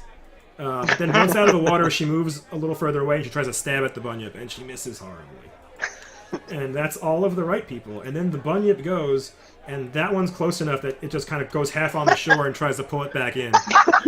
And yeah, that's enough. So yeah, so it's dead, and you watch as it kind of just wriggles and pulls it back into the water. And yeah, and there's yeah, it's not good for business. It's there's a bloody mess in the water. I'll be flowing downstream. Yes, that is accurate. It's a quick moving stream, so it'll move quick. But the bunyip does rip one to pieces. So the interdimensional pit is going to be filling with bloody water? Perhaps? Yeah, sure. So all the loyalists go, and this one, that halfling was marked as dead. It's unconscious, it'll be dead. So this one's going to come and try to deal with these Guisaran people. So it's pretty hurt, but he's going to charge. They're brave. This one gets the poke at him on the way in, though. That's a miss. And this guy has a sword. So a 15 charge is with a bless, it's a hit for 13 damage. Damn, boy. It's pretty good. This guy's unconscious, so I'm going to move him out. This guy's unconscious, so I'm going to move him out. This one's going to charge the other Guisarm guy. Again, gets a poke at him. Ooh, does get hit for 7, but he makes his way in and misses. Alright. That's all those loyalists. Now the ones in the middle. So they're doing a pretty good job over here, and the gnome knocked them all into a pit. So loyalist number 2 is going to actually try to charge this guy and knock him into the pit. So he's going to go ahead and try to do a combat maneuver. Provoking, he does get hit. So because of the hit, he's unable to do it, unfortunately. So he tried and failed, and maybe he shouldn't have bothered trying. But there you go. He tried to knock him into the pit, and it didn't go so well for him. And now there's like a bottleneck. They can't really get around. So this one's going to try to shoot the guy. What do you got? Oh, wow, you have a composite longbow? Cool. Master. Yeah, and that is a miss unless you've got that thing. Oh, you do. He does have precise shot. So that is a hit for 4 With damage. the +1 because of the aura too, right? Yep, +1 to hit, and then it's +1 damage because of point blank shot. I didn't know that the spore dominated ones had bows. That's useful. This one will also do that then. Why not? That one is a miss, even with both bonuses. This guy goes up. Does he have a spear? He does. So he's going to move up to here and just try to spear the guy, and he does for 7. And this loyalist is going to defend himself from that halfling. He actually raises his shield to fully defend himself because he's getting planked a lot. And then northern loyalists. That one, I guess I haven't moved him in a while. Alright, but then let's see, what else? Sergeant's down, so this guy's going to step up and try to hit that paladin that ran away from him. That's a miss. This guy is going to hit the paladin that ran away from him. That is a hit for 8. And now he's unconscious. I'll just mark him as dead, because, yeah. Did you resync Nora after you gave her the armor back? I did, yeah. Okay, cool. And Thrune loyalists, there are 2 more that... So these ones that are stunned become unstunned. And these 2 that are not stunned are throwing javelins... Or, whoops, wrong ones. Throwing javelins at the angel. And they both missed, even with Bless. I don't think they had it, but even if they had it, they wouldn't make it. And that's all loyalists, I think. Even a nat 20? Oh, is that a nat 20 with the... Oh, then that is a hit. That automatically hits. Yeah. So let's see if he confirms then. Loyalist 12. No, but he does hit, and he deals 7 damage. But also, do they get anything because there's... wait, they're attacking the angel? Yes. Do they get anything because it's being smitten? No, smite's only for you, buddy. Oh. Yeah. Alright, so we're back to Vors. I presume I can see an angel flying from where I am, even though the... Yeah, it's 20 feet in the air. So yeah, even over the ridge, you can see it. If it was on the ground, you'd have trouble. Alright, so if I moved, like, over here, say, then I could still shoot it? Yeah. Alright, so I do that. So you only get, well... I moved 45. Yeah. So I'm pretty sure you can still make a full attack, though, on the horseback. Yeah, I can. That's the coolest thing. So go ahead and roll both your rolls. So yeah, so you did the 25 is a hit and the 26 is a hit. So those are -1 because of bless and your penalty. So those are still both hits. And your first one does double damage. Your first one does 20 -5 because it has damage reduction. So it does 15 with the first arrow. And your second one does 9 -5 is 4. So you're cracking it, but you can see part of the arrow is shattering before it gets there, but they are getting through. Mm. And Okay. that's Vors. I win. So Iwan will point at who is this? Glorious Reclamation Squire number 2 and say, "Into the pit you go as well." And she will let's see. Casts Bone Shaker. Oh, good. He might not Living go into the pit 'cause he creature, might be 25 dead, points but of damage. Do I get a save? Okay, fort save. 20, that's not good. Alright, respectable but not good enough. So it takes 25 damage, and it is, unconscious and bleeding to death. And you're still you're gonna move it 5 feet into the pit?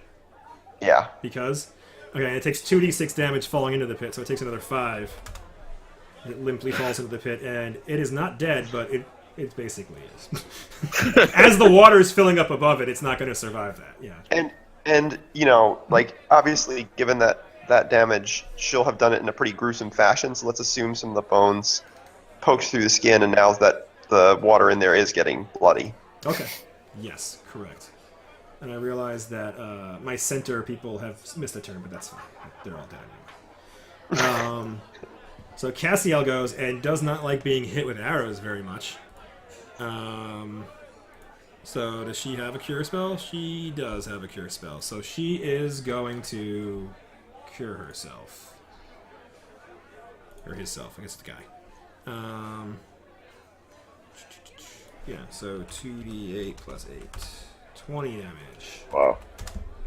She heals herself and she begins moving now. She's not gonna move too far though. She likes where she is. She's doing that. She's trying to find out where the arrow came from, and she sees Vors but can't act. I keep saying she. It's a he. Bob, buddy. She's still flying. Yeah. Alright. You're still smiting, so that has a +3 to hit. So the 22 is a hit for 9 damage with your smite. Can I attack again? If you use a hero point, you can. As a swift action, you can make your weapon, your bow, you can make it a +1 bow. Yeah, let's do that. I'm pretty sure that's all you can do with your level. But yeah, so you get +1 to hit and damage, so I'll just add another one. Oops, so yeah, so you ask Moloch, or whatever you call him these days. Magmalord. Magmalord. For some power. And yeah, he gives your weapon a +1. And that's Bob's turn. So back to the left people. Are they alive? They are alive! Yeah, so they need to back up. But they stab at each of their loyalists. And those are both misses. Just barely, but yes. The halfling slingers have eagles in their faces now. And they don't like it. This one's going to try to stab at the eagle in front of him. Whoops, wrong button. Tries to poke him with a staff, I guess. And that one hits for 4. And they have even more hit points than it says they do, because Nas has a feat for that. But they don't die. Same thing over here. Yep, pokes. They're all just dealing with the crap in front of them. Pokes. And they don't even kill them. And then it's Zara's turn. Zara, who's no longer stunned, and seeing what's going on. There's a paladin left to kill. There's an angel. Can she do something against the angel? Does she have a ranged attack? She has a crossbow. She's going to kill the paladin. She's going to 5-foot step over and just thwap the paladin. That is a hit and a miss, so 6 damage. Militia Volunteer 4. This is the center group that I forgot about. So they all stand up, and they try to climb out. All 3 of these guys try to climb out. They all fail. It's 25, right? Mm-hmm. Fantastic. So they all fail to climb up, but they are standing now. As the water is getting about waist high, they're looking up and trying to figure out what to do. But they can swim out. They'll be okay as long as they don't fail horrible swim checks. This militia volunteer is toe-to-toe with the loyalist. I'm pretty sure she's got a reach weapon and can't do much about it. So she's going to stab behind the guy and gets an 11, missing. Alright, that's all of them. Brexter. Brexter goes. And Brexter... I don't think he doesn't think shooting fire at the angel is working. So he's going to hop over here and shoot fire at the one in the water. And does. Gets a 17 for 5 fire damage. Nero goes, and Nero's plan was to command that thing to go down. Where did Nero end up? Oh yeah, so Nero's going to move and cast command on Cassiel. So the first thing that happens is Cassiel has spell resistance. So Nero rolls a d20. That's more than enough to make it, because he has his caster level and his int to it. So Cassiel's spell resistance doesn't matter. And now she makes a will save, and that's probably not good enough. Yeah, definitely not good enough for a command of Nero's level. So yeah, so she falls to the ground. She basically drops to the ground and goes prone. So on her turn, she does that. Not now. Sergeant Sheen and his group. This paladin is going to fight Zara and not do very well. Yeah, nope. And that one's dead. This one is swimming.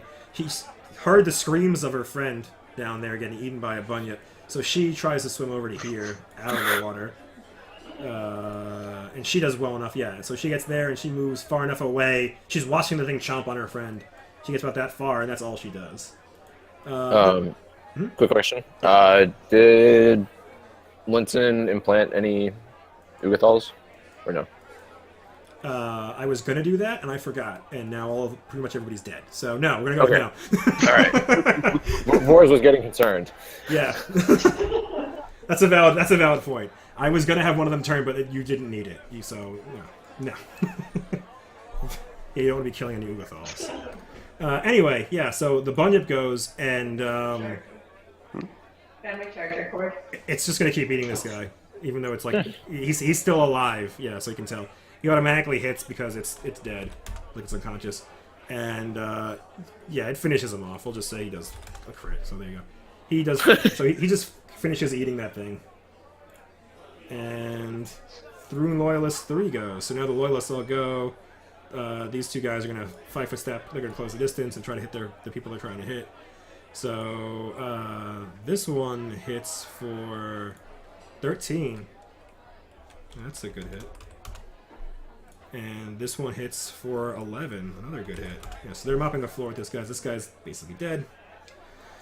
More Loyalists over here. This one's going to just poke. That's a miss. Poke. That's a miss. The deputy chef is unconscious. These guys can't get anywhere. They're basically they're trying to push their way in, but they're not getting in. This guy will basically walk over here. He's figured he's done over there. And he'll leave the other two to there. Yeah, also, these are all just kind of swarming. They're just swarming this paladin at this point. So, how about all those roll damages? Well, right. Is the angel on the ground yet? No, on his turn, he will fall down. But okay. Yeah, that's how command works. So, those are all misses. This one walks up. Go around like that, I guess. And that's a hit for 4.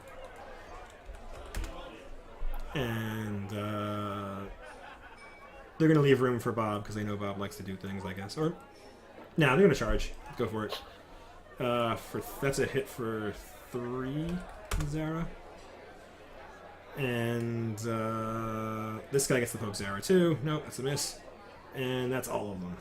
All right, back to Vors. The angel is still flying at this point in time. Okay, I just unload, like from where I am. Sure. The 24 is a hit for 9. Right. It takes 4, so go ahead and roll your second damage.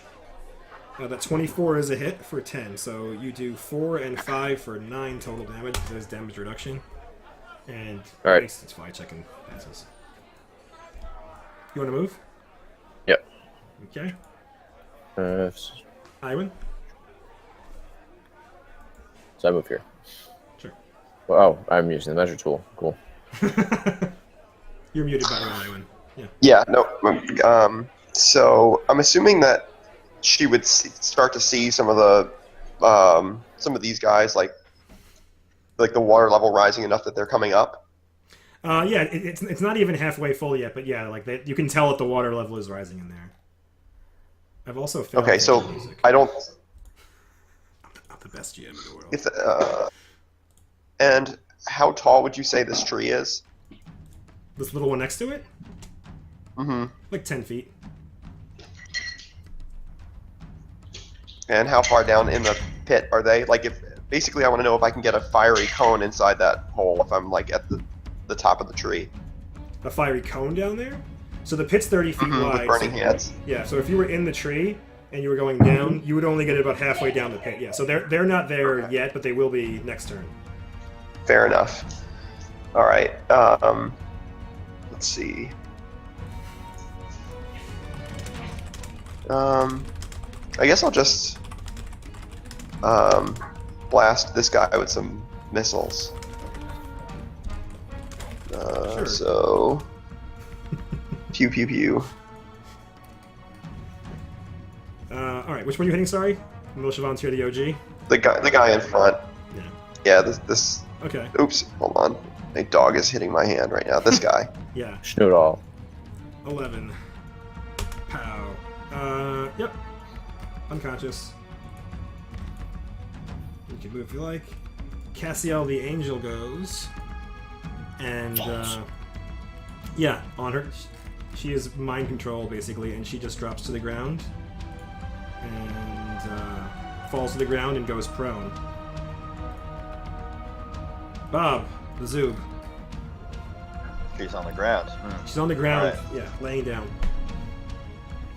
Bob, I'm here now. Yes. You only get your first attack because you had to move, but you can use your melee now, yeah. Yeah, so you hit for 17 plus 6, so you do 23 damage. That ignores all DR. And that is flaming, so go ahead and roll 1d6. It's going to ignore the fire. But yeah, so you burn it, but and it takes none of the fire. Yeah, still none of it. And it's staggered, so it's on the ground. You crack it in its ribs, you hear them start snapping. It's like a small halfling-sized humanoid angel. And it begins coughing up blood on the ground. But it is still alive. So the stuff on the left, there's only one guy left, so he backs up again, and he tries to poke the loyalist in front of him. And he does, for 9. And that one's unconscious. And then we're back to the halfling slingers, and they're just dealing with eagles. Oh, on Nero's turn, the eagles would have gone, so hold on. So this one would have come over and tried to bite that guy. So, yeah, so that one hits for 6. That halfling's done. These eagles would fly over to here. And now there's 3 of them on this guy. What about this guy? He told him to do the ones in the trees, so I'm just honoring that. But Okay. Yeah, so that is a hit for 4, a hit for 3, a hit for 3, so that's 10. He's dead yet now. And then a hit for 3, for another 5, so there you go. So that one also, yeah. So all the halflings in the trees are all slowly dying and falling out of the trees. Let's mark them with the dead button. And there's one over here too with that guy. And the talons hit for 6. Alright. So the slinger, the only one that's alive is this one. He pokes at his guy. And he does hit it for 3. It's not a threat, is it? No. And that one is still alive because Nero has extra hit points that are not on the token. Zara goes, and she sees the angel on the ground, and she wants to kill it, but she decides to let Bob do it because Bob seems kind of eager about that. So she goes ahead and hits the paladin that she's now flanking with. That is a hit and a hit for 23 damage. And the paladin, so the first one goes across her chest, and you can see the paladin look up, and then the second one just cuts her head clean off, and she is dead. And then she 5-foot steps to be near Bob. Militia Volunteer 4, that's the center group, so they're all in the water, and they're basically just swimming up, and they all again try to climb it. There's this guy here too. Oh snap! I totally forgot about him. Aw, poor guy. He might run away at this point. So these guys, they try to climb up. So they're swimming. Let's see how bad they swim. None of them sink, and then they try to climb out again. And they all fail to climb out. The water and the rocks are not good. Dog is freaked out. Anyway, Yeah, so they are unable to climb out, and the water is now like 2/3 of the way up. I'm just gonna throw this out here. Their climb bonus is +4, so even if they roll 20s. So they can't get out. Fantastic. Good to know. Thank you. So this squire back here, he's missed his turn a couple times, so I'm gonna give him 2 shots. He's gonna shoot his bow or whatever he's got at the loyalist 2 in the front, and it's a miss and a hit for 6, and he's done. And that loyalist is unconscious. You'd probably want to assume that he doesn't end his turn in that spot, because Yes. if he's adjacent to Agreed. the pit, yeah. Agreed. So he's shouting for his friends to get the hell out of that pit. What's going on? And his friends can't do it. The militia volunteers aren't good enough to get out of the pit. And that's everybody in the center. And then it's back to Brexter.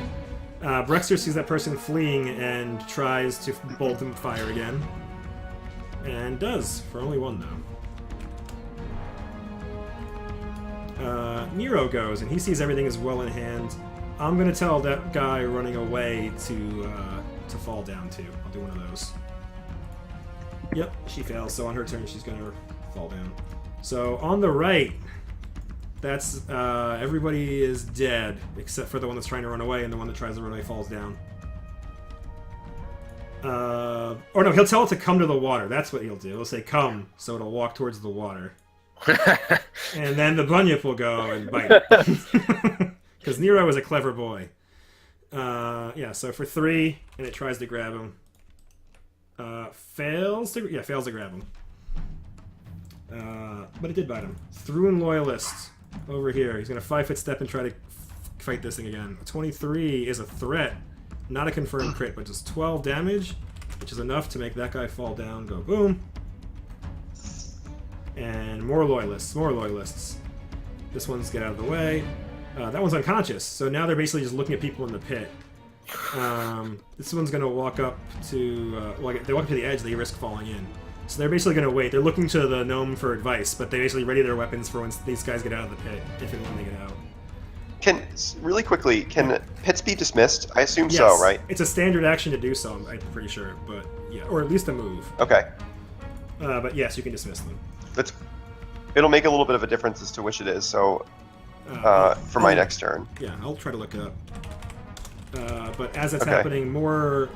Who else is alive? So all the loyalists look at the angel, and Bob, how do you look? What do you look like when you're staring down this angel on the ground? His chest puffed out, and you know, he's in full garb, so his chest puffed out. You can't see it though because it's under armor.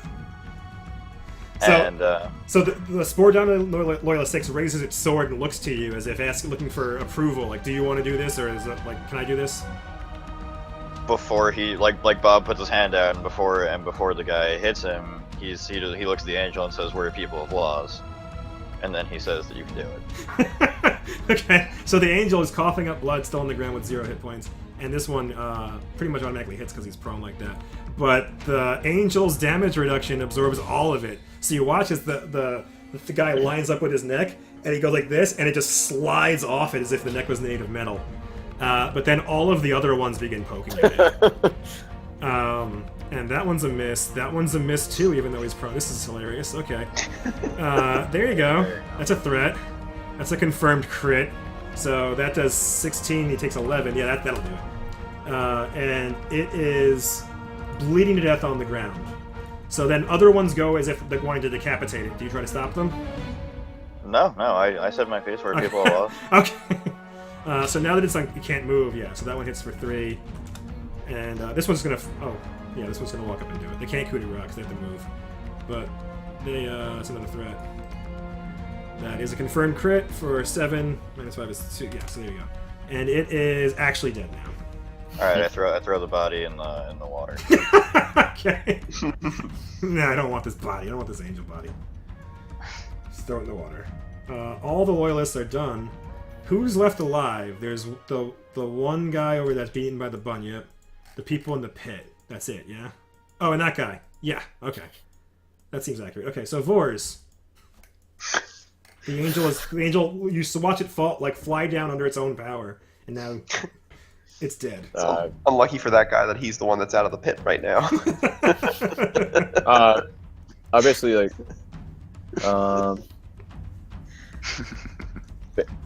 I would like come over. I would see like that it's shallow here, and then like cross that way. Sure. If I can do that. Sure. All right. And your horse has no trouble. Humans have to make strength checks, but your horse doesn't give a fuck. Yeah. So that's a single horsey move. And then I'm gonna do double horsey move. No, I can't. I don't have a shot on anybody that's still alive from here because of the trees and stuff. Right? Yeah, that definitely blocks your vision. It'd be at least cover at worst. Anyway, so yeah, you can gonna double move and take a shot with the -2 penalty. Yeah. So basically, I'd like move back over here and shoot this guy in the back. Like close it off. Sure. And with a -2 penalty, and are you doing your rapidity shot or what? Yeah, I would have. Okay, so go ahead and roll the other one too. So with the rapid shot and the -2, those are the first one's a miss. The second one is a hit for 14, and then your other arrow down there is a hit for 9. Yeah, so. Yeah, so he falls onto the ground bleeding to death. And make a perception check, Vors.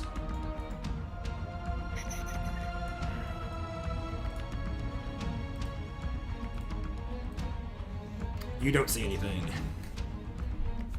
It's ominous.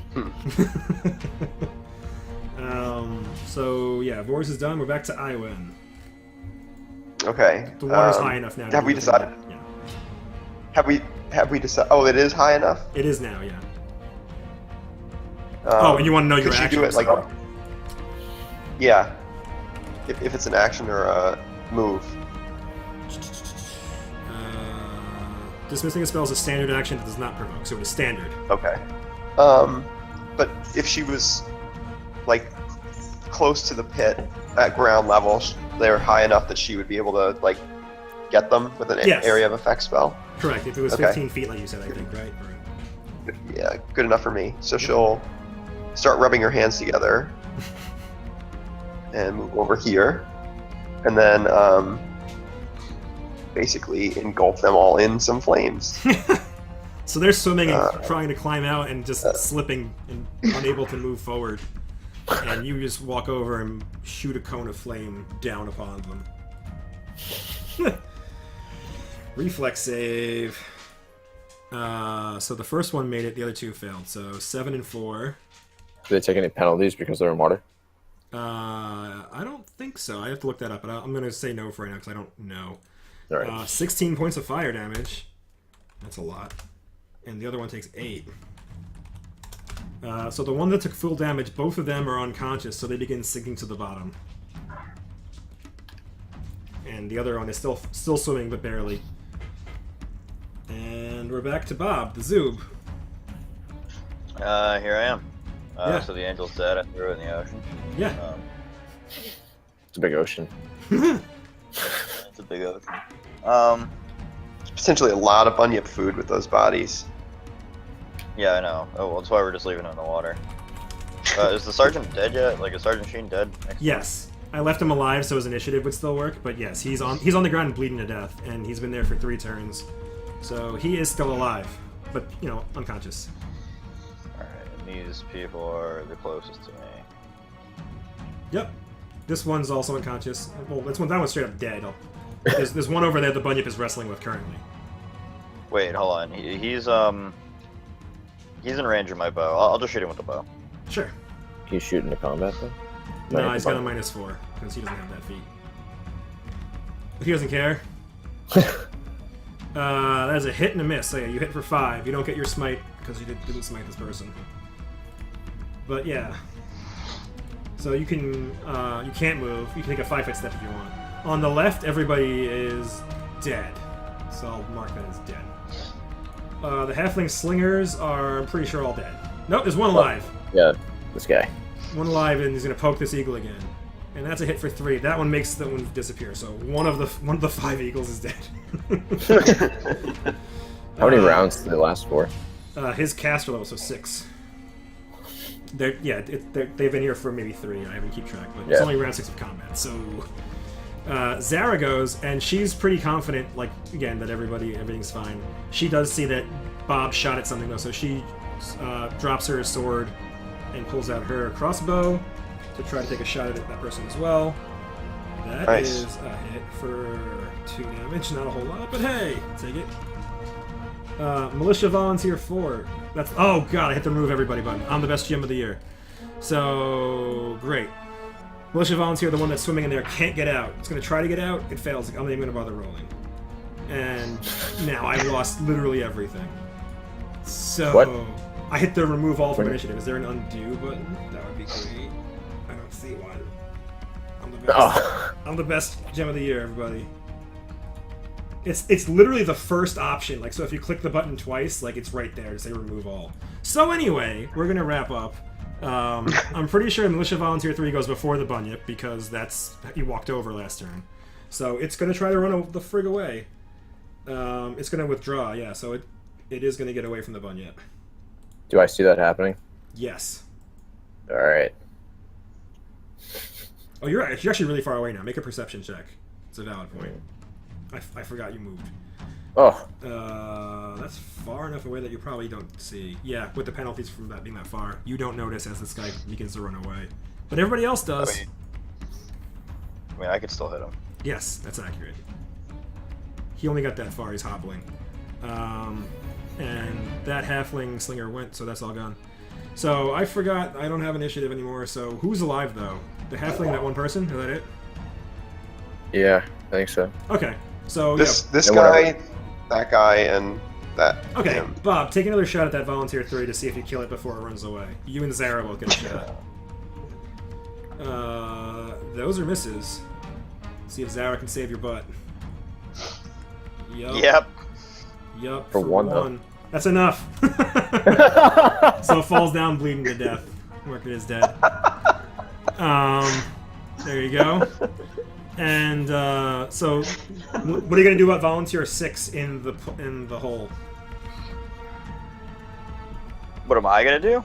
Anybody? What is anybody gonna do about this person? I think we should kill him. So what is Iwan gonna do? Because it's your pit. Are you dismissing the pit, or are you going to hurt the person in the pit? I would hurt the person in the pit, but probably try not to kill them for obvious reasons. Or you could send the person back to town and say, tell them what you saw. We have I've got a the- scribe for that, though. Yeah. Oh, yeah, I forgot about that. Alright, yeah, kill the person. Yeah. I mean, I would probably, like, use the, quote, merciful rod and knock him out and then do the usual. Sure. You gotta want to match a missile number or something, or what? Yeah, sure. Pow, Sure. pow, pow. Pew, pew. 7. So she is at 0. So we'll just say she's unconscious, just because it's easier. Yeah. So you bash her with your merciful rod, and she's unconscious. I'm gonna leave her with a 1 hit point left, so we know that she's the one that's like alive. Everyone else in there had drowned, so I'm gonna murder them outright. But there are also some other people that are bleeding death and not dead. You do have some prisoners, should you want them. But that's everybody. That's the fight. Halfling Slinger 3. Oh crap! Yeah, he's there. All of Nero's eagles would go fight that thing though. So I'll just roll 4 eagles, and yeah, that's got to be more than enough. I see enough bigger than 13s. Yeah, that one's critting. Yeah, so that's a death one. That's enough. So all of them, because they move 80 feet too, so they just you hear them like scream and just go charging in at this guy, and they start biting and challenging him, and the halfling is murdered. Yeah, so At this point, Vors would basically just like start sweeping the perimeter, like just making sure that, or just like on the lookout, making sure that there's nobody left. okay. I'm going through and looking at any of the loyalists that would have bled out. Most of them had little enough injuries that they'll probably survive. One of them did bleed out. He was low enough that he died.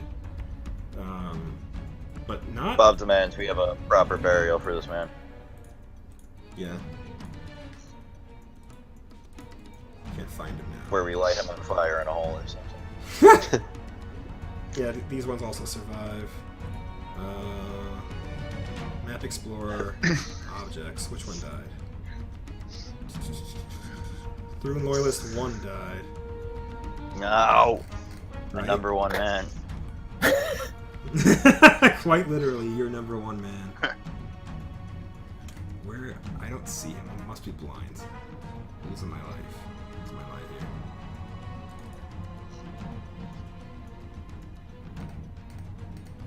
Is it under this guy? Oh yeah, it is. That's where it is. Okay, that's what it was. So this, I'm gonna put him up top. So one Thrune loyalist died in this fight. All right. Yeah. So Vors is doing a perimeter check, and you do not see anybody else. This is everybody that you had accounted for, including the angel, during your trip up here when you were spying on them. And Do I perceive anything else, perhaps? make a perception check if you like. No, you do not. And all the loyalists begin to cheer, and you threw the angel into the river, and it's moving downstream. And presumably the bunyip's going to try to eat it. Yeah, buddy. Right? Yeah, he crits with his first bite. Yeah, so he takes a big hunk of angel flesh out. Yeah, and he's chewing on it, and you can tell that it's tough. Like its skin is resistant even in death, and it's just kind of gnawing on it like a dog with a bone. I mean, Vors would go over and skin the angel. Yeah. Yeah. You're gonna take it away from the bunyip? Is there like something recognizable that we could take? They have pretty distinguishable hair. Like the hair was like almost iridescent and glowing. So bringing that back to town, presuming that it kept its sheen, would be kind of indicative that you killed it. All right, well let's get some of that hair. It's fine. Yeah, Vors would basically go and skin the angel. He'll wrestle it from the bunyip if he needs to. I'll assist in the wrestling of the bunyip. I like wrestling the bunyip. Okay, go ahead, make a combat maneuver check, Bob, and then you can make one too, Vors, to help him. You're gonna need it. Offense. Yeah, so you successfully help, and that is still not enough to wrestle the... Yeah, so the bunyip is winning the round so far. So there's an angel between you two, and the bunyip is yanking it back, and it almost gets away. So try again, Bob. Make another one, and Vors, you make another one to help him. It's even worse. Oh my god, yeah. There you go. So the bunyip is still winning. Go ahead, try again. How? Because Vors is helping you. Vors isn't trying to wrestle it. He's just, man, how are you rolling so badly? Could I try to like sap the bunyip? Come on. That's a natural 20. Can I like? Do you want to push him out of the way and take it? Yeah. Yeah. So after you see him feebly grab at the thing 3 times, you just kind of shoulder him out of the way, and then you grab it, and then you successfully take it away. But what were you saying, Iwan? Sorry.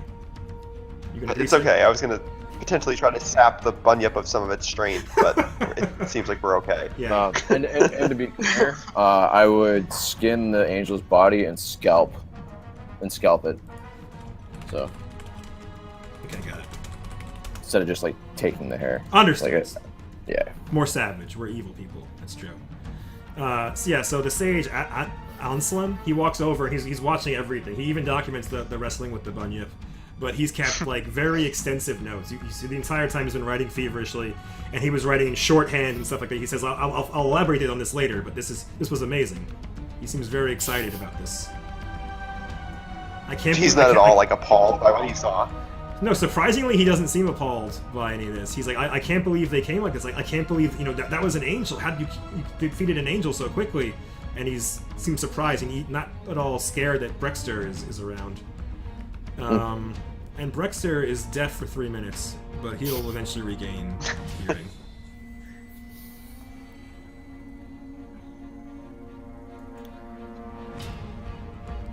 Guys, want to do anything else before we wrap up for the night? Give the angel's body back to the bunyip with no skin and hair. Yeah. We'll chew on it.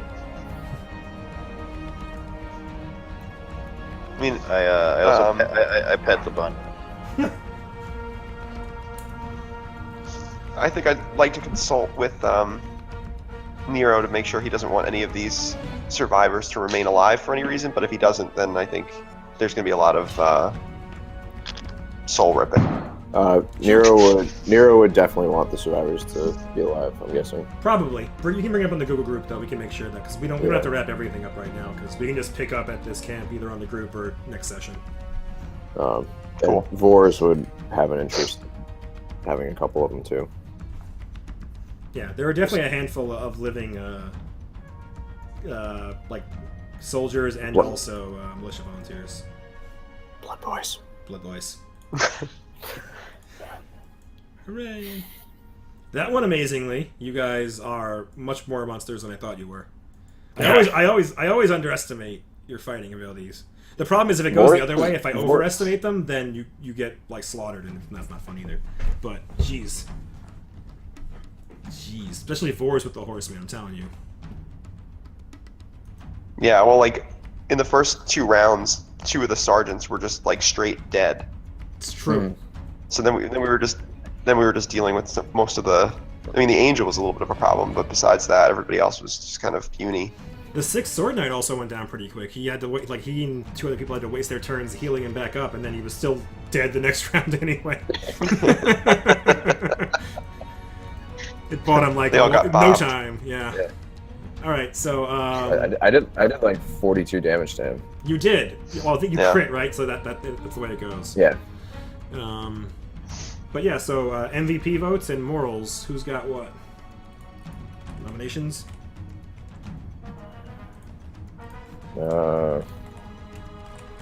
I'm tempted to nominate Vors because he took out a lot of the bigger guys in this fight. Any other nominations? Nero also did a lot of good work with the council earlier on. I mean, everybody kind of. Bob was thugging it out too. All right, you can whisper me your votes.